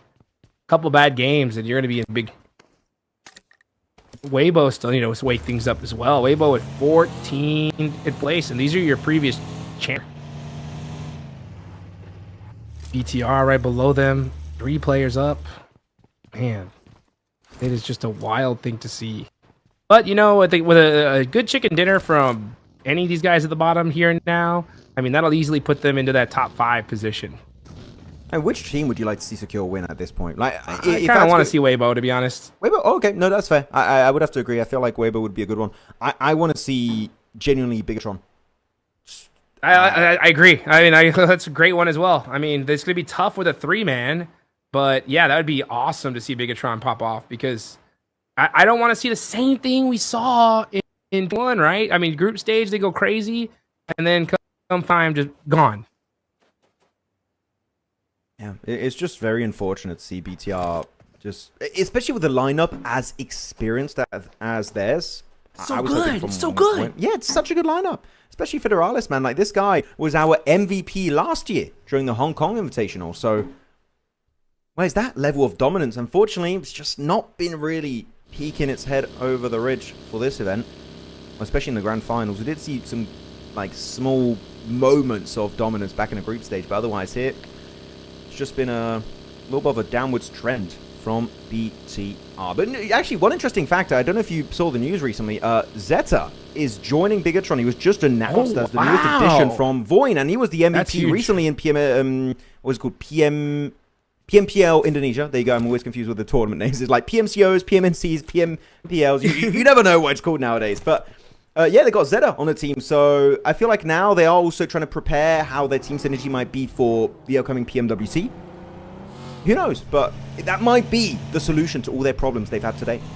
Yeah, who knows, right? Something's off. I mean, they definitely got the skills, but unfortunately, just something's going wrong where they're not able to really get going. If they get into an end game with their back against the wall, I think without a doubt they're going to make things happen. But it's just are very unfortunate for them. They're getting a lot of tough fights. Flower going to go ahead and switch on over to the monster truck. He's like, this thing's going to be a little bit easier to navigate the terrain with. And he parks it right there. Park it up, park it up. Not bad. Here goes TIANBA. Yeah, on the eastern road, there is usually a loot truck that's available. Usually it would be looted up every single time by Goat Team, but as we saw after the group stage, Goat Team did not make it. So there's a loot truck that is literally free for the taking. I do wonder if any of those teams, maybe either side of All Gamers, could have done it. Maybe S2G, LGD, even Weibo could look to do for a quick exit outside of Los Leones and secure that loot truck. We've seen at this point, like, we were speculating when the loot truck was added to esports hot jukes, like, is it going to be impactful? Are teams going to be willing to change the way they play to get that extra loot? I would say the answer to that question is a resounding yes, because the P90 and MG3 in particular is just so bloody good. If you can get it without having to take any skirmish, it's literally free airdrops happening right there, and everyone is just willing to go for it, and I love that. I would say slight change to the meta, but it's quite significant because you see these games where you have 3 P90s at the late game. You're like, what's going on? This feels like a different game entirely. For sure. I wouldn't even say slight. I think it's a major change. I love it, right? It makes certain locations that much more valuable, finally, right? Like, it actually makes an Erangel Pachinki a thing, because now you're like, all right, we're all going to get some level 3. We're all going to get some great weapons, or at least have a chance to get some great weapons. Let's go for it. So it mixes things up, and I love the fact, because I really do feel that there should be certain locations in the game that give you way more loot, right? It makes the dominant squads drop there for a reason. You know what I'm saying? It's like, hey, if we drop here, we're going to be set up, and if we're the top team in the lobby, we have the privilege of having this advantage. You know what I'm saying? So I like it. I really, really do. Next zone does come on up. It's going to be a southern one. Okay, so we're going down to the south side. I can see that. Yeah, sorry, I was going to say, great for teams like Nontrum Red Force in particular. Like, they had a great southern rotation. They're next to Partona at this very point of the game. And the terrain in particular is great because you know there's no one that's going to be dropping in Partona at this point, right? So your backside is completely free of any kind of potential threat or menace. So Nongshim, I'm not saying this is going to be like a free chicken dinner or whatever. Like, no, I'm not going that far. But I feel like with this circle, unless the circle keeps going up north like 3-4 times in a row, which is quite rare to happen, but it does on occasion go down that way. With the progression of this game and the terrain in particular, Nongshim Red Force, I would love to see just a solid top 5 with a bunch of eliminations minimum, especially with a bunch of elims to hopefully make it on the podium, because they've been more impressive than the group stage. So come on, this circle is amazing for Nongshim. Give me some points on this match, I beg you. Please, make it happen. Yeah, let's do it. Let's do it. I want to see that, actually. Yeah, I mean, Nongshim Red Force, they're in 4th place right now. Easily are a top contending team, and they're that for a reason. They've been making some really, really good plays here so far. And, man, it's just wild to see. KRX did a great job in that last match. Put them in the running once again. See what TIANBA's going to do, right? TIANBA, super quiet in the last one, putting up 0 points. How are they going to turn that around here? Are they going to keep up with that crazy aggression, those strong plays, or are they switching to passive mode? Interesting to think about. Aki going to have to try to keep his vehicle alive, but that thing is beat up already and missing a tire. But only one team need to still move into the zone. Well, actually, there's a couple teams, right? But one team that's really far away is E-Arena. E-Arena are still up in the blue zone near San Martin. They're going to have to push on down. There are going to be some spots in this next circle, but if the zone hard shifts away from them, they're going to have a tough time here. Yeah, they're about, like, what is that, 1,500 meters away from the zone? So, yeah, they're quite far out of the way. So, you've got to try and reposition quickly as Bigatron able to catch off guard the entirety of Thunder Talk. That's going to be one instant confirmed elimination onto AJ. And Siting also, his vehicle is going to be putting up a few flames, which, fair to say, is not going to be great for your car. If that happens in real life, definitely run for the hills. As Awake also taking a bit of a beating. Hopefully can try and pivot out of that one. But I think the Bigatron is not going to be super willing to commit to this. It's just not worth it. You're taking a very unnecessary risk. Literally one strong headshot from Thunder Talk and you can lose your entire initial setup. So they're just going to give it up. Good game plan from them. Losing a player sucks, but you know what? You don't want to lose any more than that. The circle is now about to shift. E-Arena finally, hey, you know what? They're done chilling, having their vacation in the blue zone hot jig, so they finally want to get involved in with the other 14 teams in this game. It's going to be a southern-western rotate, literally a 50-50 road split currently, which is a valley in that position. And Auction Red Force, just to repeat my point of earlier, with that circle, there's no one behind them. I am expecting greatness this game. Hopefully I'm not putting too much pressure on their shoulders, but come on, a circle like this, Auction Red Force, I need to see some value being provided on Miramar. Yeah, let's see what they could do with it. Let's see what they can do with it. I think that's a good position for them. And like you mentioned, no one behind them. All you got to do is look forward and hit some shots. But can he hit the Crazy Thunder Talk? Sitting is down. It's up to Awake to 1v2. Gets one shot, it hits, but it's not enough to get the knock. So Bigatron are going to punish the likes of Thunder Talk. Thunder Talk, man, getting a very come from behind victory in Erangel, and then just a whole lot of nothing in these other matches, unfortunately. So they're going to end their day in 12th place. D plus Kia are going to end their day in 11th. Well, for now, we'll see what these other teams could do. As Influence Rage, Bigatron, Weibo, LGD are all still in the match here and can do something big. Weibo are actually in a really good position in the circle. They have a little bit of high ground to them, so they are set up. Everybody seemed to find a way in except for Bigatron. Yeah, Bigatron are going to be playing that edge style still. As a 3-man 2, they're going to need to find a way to possibly catch a third party on the way in and start getting some points early. Just to give my 2 cents onto that BTR versus Thunder Talk fight, it's interesting that Bigatron was so willing to fight for a position that, as we know now, right, is not in the play zone. Maybe they just didn't know at that point because the circle was yet shifted. I didn't check the exact timer. But they actually have, I feel like, changed a little bit the approach to the game, where they've seen their position in the rankings, Hot Jukes, and said, okay, we're so far behind right now, and we have the Smash ruling taking effect on day 3. Let's just try and take a fight. And I feel like that was the reasoning why they committed to the engage onto Thunder Talk. And I like it, right? It clearly they got a win there too. Just losing a single player for 4 eliminations is not a bad trade-off at this point of the game. And I just feel like I want to see just more confidence for a team that, as we mentioned at the very start of this game, it is such a strong lineup. Like, come on. We knew you guys can be just some of the best team out there when it comes to team fighting capabilities.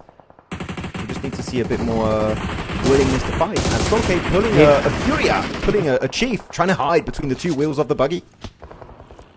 Here we go. Is lost S2G. Need to start making some noise here when it comes to Miramar. You end up catching Hoxie out. Trey gonna start throwing some smokes to his teammate. Gonna have to make him crawl back, but S2G are saying, nah, we're gonna take this fight. Okay, here we go. We're starting to see some action here in Miramar. Tommy gonna try to get this confirmation. They want it. Maybe they don't want this whole engage, but they want to at least secure that, and that's gonna do it. Okay, what is STG gonna do now? Are they gonna continue to press this, or are they gonna just take the money and run? I would say just commit at this point. You have a man advantage. You get rid of Hoxie. Might as well. And especially with the circle going over to the eastern edge, like, natural progression means KRX should be pushing your direction. But no, it seems like STG, looking at their position on the minimap, are not willing to overcommit to it, which is also respectable, you know? I was thinking maybe they want to just fully commit to it and leverage the man advantage, but they just gave it up. 1 eliminations, that's more than enough for now. We want to prioritize longevity in these games and really getting into the deeper portions of these matches, as Suk here getting pushed up in CQC, not able to defend his location. And it's 2 red squads here. Who's on whose team? We have no idea. But Razy is going to be stranded down in the lower section of the building as Bay cooking up his own piece of util. That's going to be some good damage possibly cooked up as it does detonate.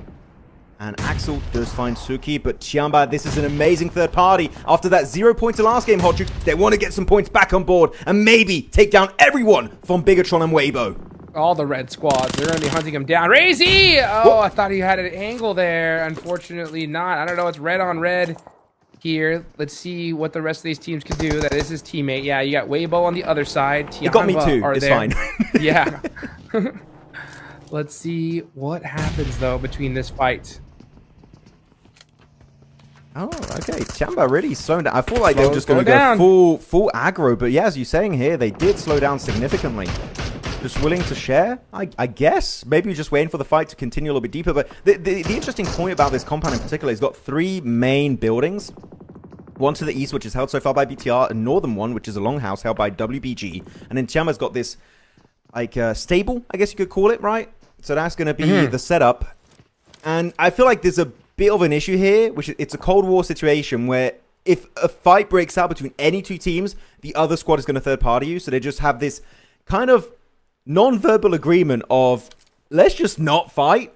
We got a great position in the circle, lads.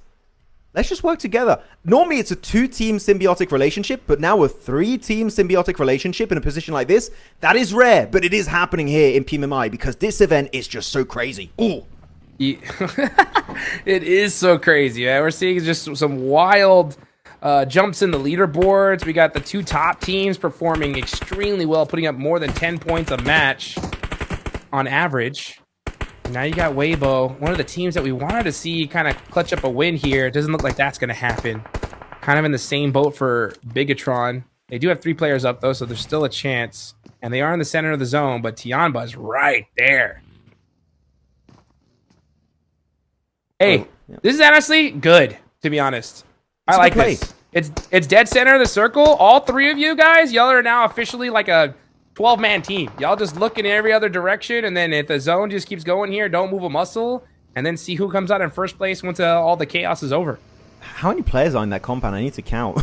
it's amazing. Yeah, it's almost a 10-player team. It's crazy what we're seeing over there. 9 total. Yeah, oh, there you go. 9 players in one compound. Ooh, one compound has 3 buildings, by the way. It's Claws, E-Arena. E-Arena, there's a little bit of a storyline being built between themselves and Al-Ula, where they always leave Al-Ula, have a backstab angle onto them, and that's going to be instantly punished. Schweppes, first of all, good pickup. Now he's going to have some support from his teammates. Those going to be traded back. Again, Tourniquet has had some good plays earlier, but it seems like here they're just losing absolute control on this ridge to the west. And they've got to be quick. The circle moving in about 40 seconds worth of time. So they got to wrap it up swiftly if they can, as only Mormon here is going to be in that position with his teammate to the east. Al-Ula slowing down. They had such a big advantage here, but they slow down completely, Hodrix. They need to wrap up this fight now. Oh, yeah, they do. Sooner than later, because this is a lot of noise that's happening here. And it's outside of the circle. 22 seconds left on the clock, and the zone's going to start closing. E-Arena starting to move now. Oh, man, it's Joker. Is he leaving his team? He is. Okay, so they have given up. E-Arena going to get eliminated here. With Joker just going to try to find a spot to get some placement points for his team. But that's going to be difficult because he's going to be driving wide out into the open here. Does he find something? He's getting shot at now. Oh, maybe committing a little bit too far. He went deep into the circle. And yeah, he is gone. He wanted to pull a chief, but he wasn't given the chance. That's hard, though. Yeah, Furia were like, we know what you're trying to do. Our teammate did it earlier. You know what? We're going to shut that down right away. Settle down. Yeah, good try. Still, a good attempt from Joker, right? He knew that he was just getting completely crowded and surrounded, so let's try and redeem it somewhat. And sometimes that plan will work, and in this case, it just fell flat on its face completely. So, still, good attempt. Oh, okay. Well, that's an airdrop right on top of his shed. Is he playing Jenga or something? I don't know. He's Build-A-Block, right? He's playing Lego. He'll take that all day long. You can't loot it, though. It's literally on the roof. Yeah, it's gotta be. Oh, man. He's just gonna have to just look at it and be like, man, why? Why? We used to always see those, and we used to always try to throw some nades on them to see if we can get it to bounce off. I think it fell off. I think it slipped down. Oh, did it roll down? Yeah, I think it's on the floor now. Yeah. Awesome. Special delivery. Ray Z trying to deliver some shots on the Benny. And he does. He should be able to get this confirmation. Yep, got it. You could see the moment Razy just zoomed in from 3x to 6x on his scope. He's just like, okay, I really want to get that elimination. And he does. Yeah, where are you? Really good one. Extra knock secured. This one's going to be Federales, his teammate, doing the heavy lifting on that knock. KRX, it seems like their previous momentum is going to come to a bit of a halt. It's only QXE is going to be remaining here. That res on TRE is just not meant to be. And with the circle, they are in zone right now. I believe I'm looking at the minimap. They're just barely in. But he is going to attempt and go for the reset. The moment that smoke goes out, though, Hot Jukes, LGD is just going to start sending all that utility or getting an insane line of sight. KRX, I feel like this is going to be somewhat of a non-game for them. Yeah, it really is. I wouldn't doubt it at this point. You can see Weibo trying to make something of what they got. They've got 2 eliminations. They're still in this circle, and they're just going to keep popping shots off at everybody. And it's a good strategy, again, from Bigatron, TIANBA, just to kind of hold this compound. Now, if this next zone does shift away from it, we're going to see this little half agreement immediately go out the window, and everyone's going to go crazy. They're about to sign the Declaration of Independence. They've been comrades. That's right. They're making up rules. How do we defend this location together, guys? But as he said, the circle the moment it shifts away. But it doesn't. You know what? The main issue is there might be S2G crashing onto that compound. The main issue is good luck. How do you know that there's 3 teams up in there? They have no idea. So she's going to be like, okay, we got the squad wipe. There's 2 other teams like, we didn't sign up for this. But oh, no. S2G don't have too much of a choice, right? S2G's like, look, listen, guys. Like, if it's one team, right, they're probably split up amongst all these different compounds. We just rush one and we 4v1, 4v2. And then all of a sudden, okay, oh, dang, there's 2 people here. Oh, wait, there's 4 on the other. What's going on? And then it's going to be wild. Let's see what happens, though. Could be crazy. There's Aurora. Spinning it over Claws, trying to survive. He did a very similar push to E Arena, and unfortunately will suffer the exact same fate to the hands of Aurora this time, not the side of Furia. And actually, Aurora got himself already a few elims this game. Got to be careful, though. Peeking over the window side is going to be so easy. Is he going to be able to make it easy? Well, it seems like that's going to be a really straightforward piece of utility. Zjol, he cooks it right through the window. Actually goes right back into the vehicle to dodge that incoming damage. What a good play from So Easy. But I do believe it will not be enough. As actually, it might be. You know, maybe I lied. It's enough. It is enough. What is going on here? We're starting to see just like everything just kind of go out the window. Reef has got a molly, though. That should do it. Yeah, he saw it coming. And it was short, but he backed up just a little too much. Weibo will take that point all day long. Now look at all gamers starting to put some pressure on S2G. S2G have put up non-stop 0-point games here. What can they do to bring it back? They've got 1 elimination. Okay, that's something rather than nothing, but you need a lot more than that. Maybe they knew there were 3 teams in that compound, so they went for the Eastern rotation instead, right onto all gamers. But got to be careful, though. There's still QXZ behind them, which I do believe they have no information on that location whatsoever. And same as LGD that do have a little bit of line of sight. But Cammy's down to 15 bullets on the QBZ, so he's definitely low in terms of resources. But Aurora going for the wide western rotate into the compound.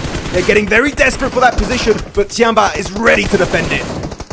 Here they go right now. Aurora on the push. Can TIANBA hold it down there? Oh, some suppressive fire. That's TIANBA taking out Aurora. And that is the first place team knocking out the second place squad. And with this game, they could really extend their lead. But they ended that fight so fast. These other teams had no time to really try and third party it. So TIANBA are going to get a full reset here. A great start for them. I don't think it's because of the timing that they couldn't send on to TIANBA. They're scared of the other team third-partying them. Like, if BTR push and fight TIANBA, if they get wounded, then Weibo third-party it. And same if Weibo go for the fight first, then it's going to be Bigatron to third-party it. Maybe even S2G in the distance looks to get involved in that discussion. So I actually understand why those 2 teams didn't go for it. They really want to wait for the blue zone to do all the heavy lifting for them. So I actually kind of get it, and I do respect that decision from both Weibo and Bigatron. Though LGD finally pushing up, and that is going to be the end for S2G. A little bit of a non-game here this time around, down to top 7. Finally, we're going to see some placement points start to roll in, hot tricks for these teams. But I feel like in the next 2 minutes, most of these teams are going to get eliminated. We have now reached the breaking point of Miramar. Well, there is some of these buildings still in the zone, okay? But TIANBA, I believe, is out of it. So TIANBA's going to have to start pushing up onto some of these other teams. And you can see they are going on the way towards Weibo.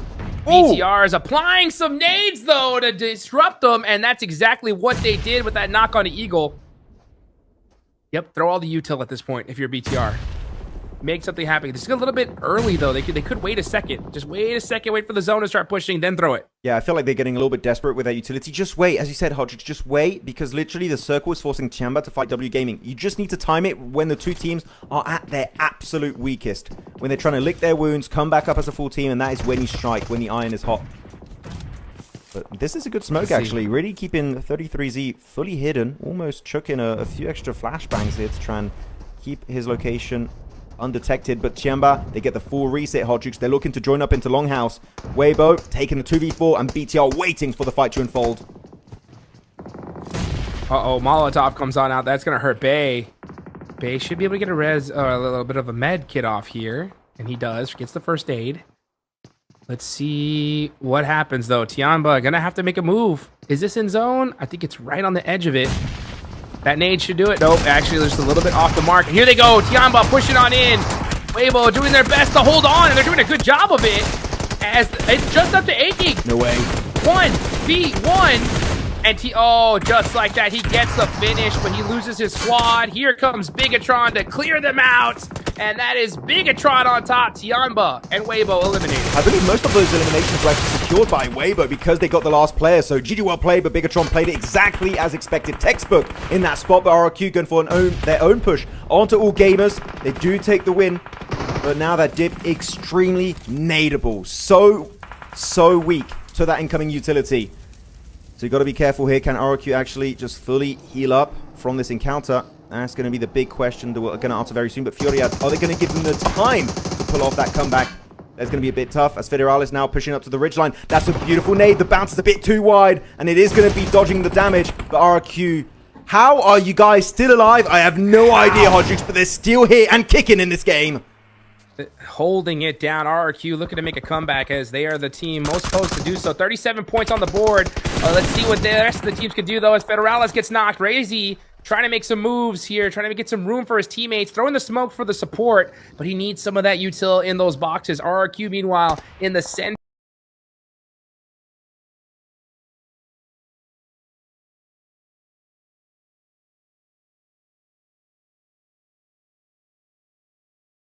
of the map, using that dip to their advantage. When are they going to get active? But oh, FURIA, Igor!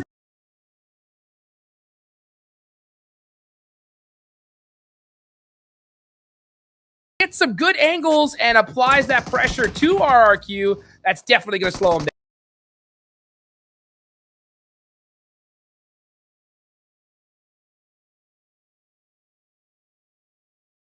That's a Molotov. One of them goes down.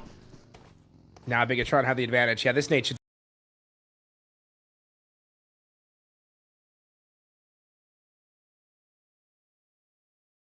Good, Razy looks good, and that is RRQ in big trouble. Lapar, yeah, Razy, one more nade. Will that do it? It does. That's RRQ finally out. 17 limbs. They hang 17 limbs. Razy with 10 all by himself. It is Bigatron versus FURIA. Bigatron as a three-man dominating. Here they go to push on the silence all by himself, and they actually catch Federalis. That's silence with a nice knock, but with Igor gonna try to pick up Chief, it's gonna be a 2 versus 3. He does have the time to pull off that heal, right? You had 5 seconds before the blue zone was going to push up, and the blue zone is pushing up right now.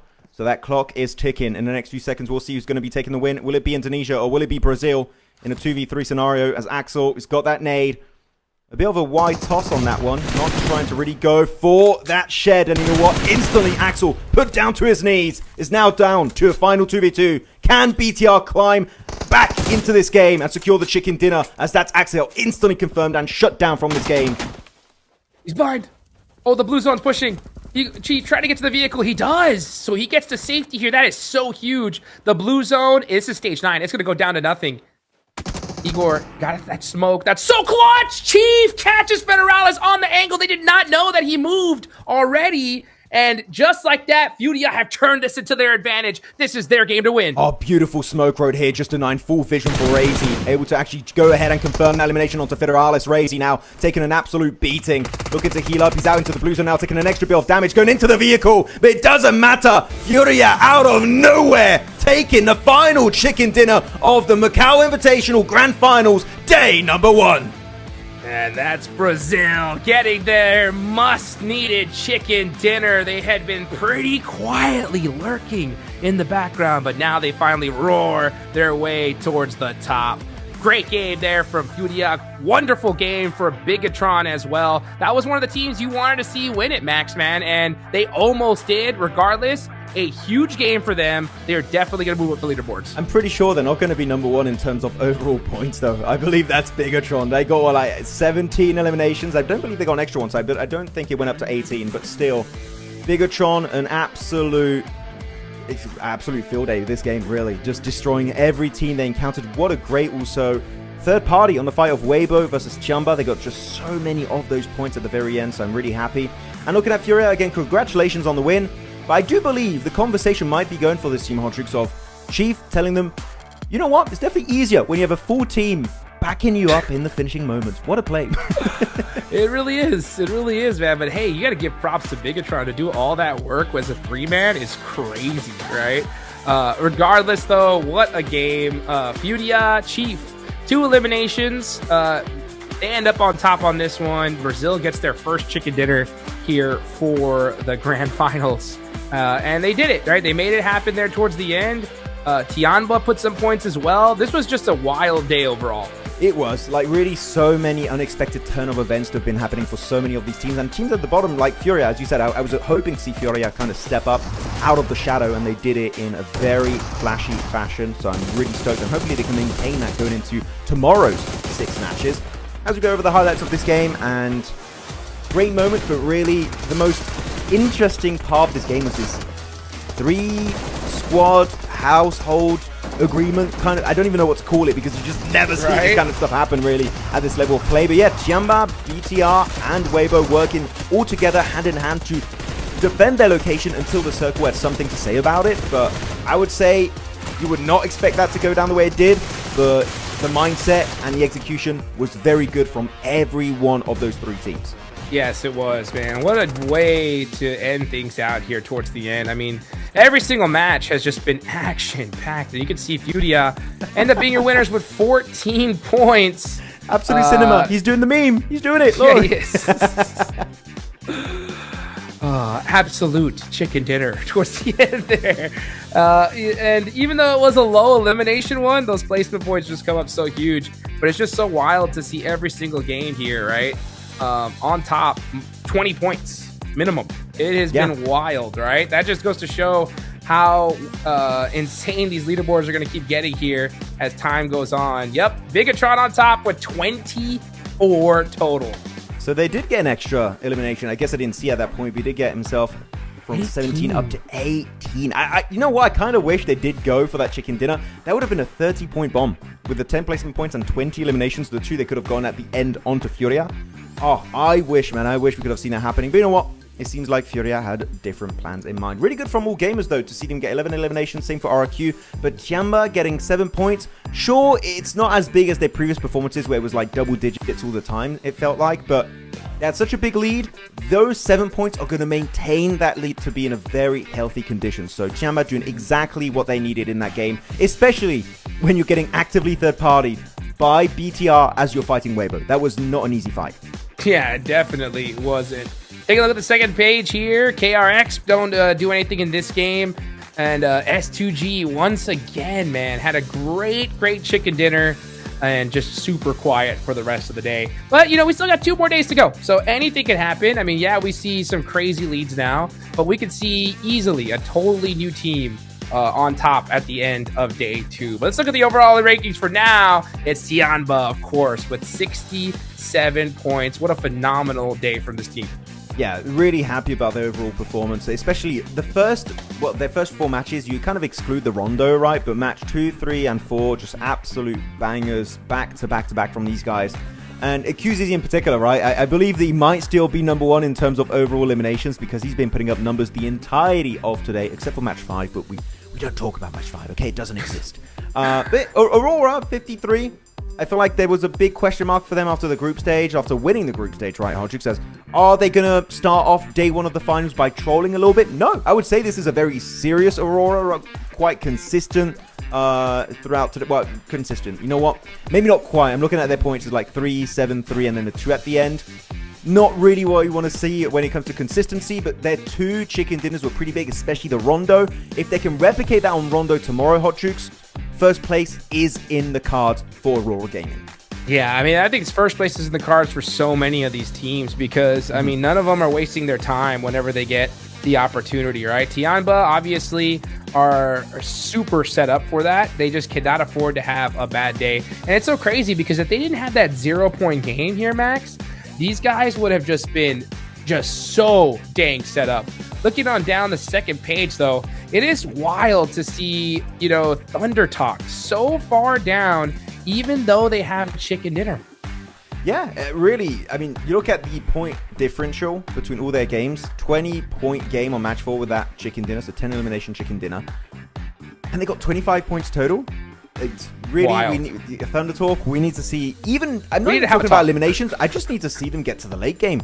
because outside of those 10 placement points to go match 4, they got 0 placement points in the other games. Those extra 5 points are pure eliminations from match 1 and match 2 combined.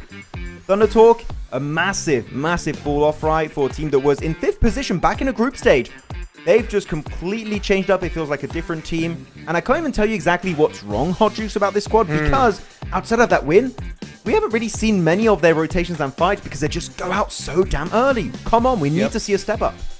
Yeah, it's just been nothing. So super tough to see on the side of Thunder Talk. You know, it's also hurts to see Weibo, you know, Influence, Rage, so many of these different teams down at the bottom. They're gonna have to definitely change some things up going into tomorrow, though. The elimination leader, of course, it's QZZ, 20 on top. Look at Razy, man. This is purely this game, right? Yeah, it literally is, right? Yeah, how many did you get? I feel, didn't you say like you had 10 at one point that game? Yeah, 10. Yeah, crazy. So like literally one game and Razy went from like, I'm guessing maybe in like the top 20, top 30 players of this lobby into bam, right away, top 2, just behind the man himself, QZZ. And even then, there's still a 5 elimination differential between those 2 players. So, Razy, that was a good performance, but I don't think QZZ is ever going to stop getting eliminations because this guy's just too damn consistent. Man. Oh, what a crazy end of the day here. I mean, it's also top started off so strong. The team did great overall. I mean, 53 points on the whole day is incredible, right? That just goes to show you how well they did, but just TIANBA was just on something else here. There's a break damage. What is okay? What's happening here? This just goes to show you guys how important one single game is, right? If you just go crazy, you can make some moves. And Razy on top with damage, all because of one game. Well, I haven't said this. Razy is my favorite current player from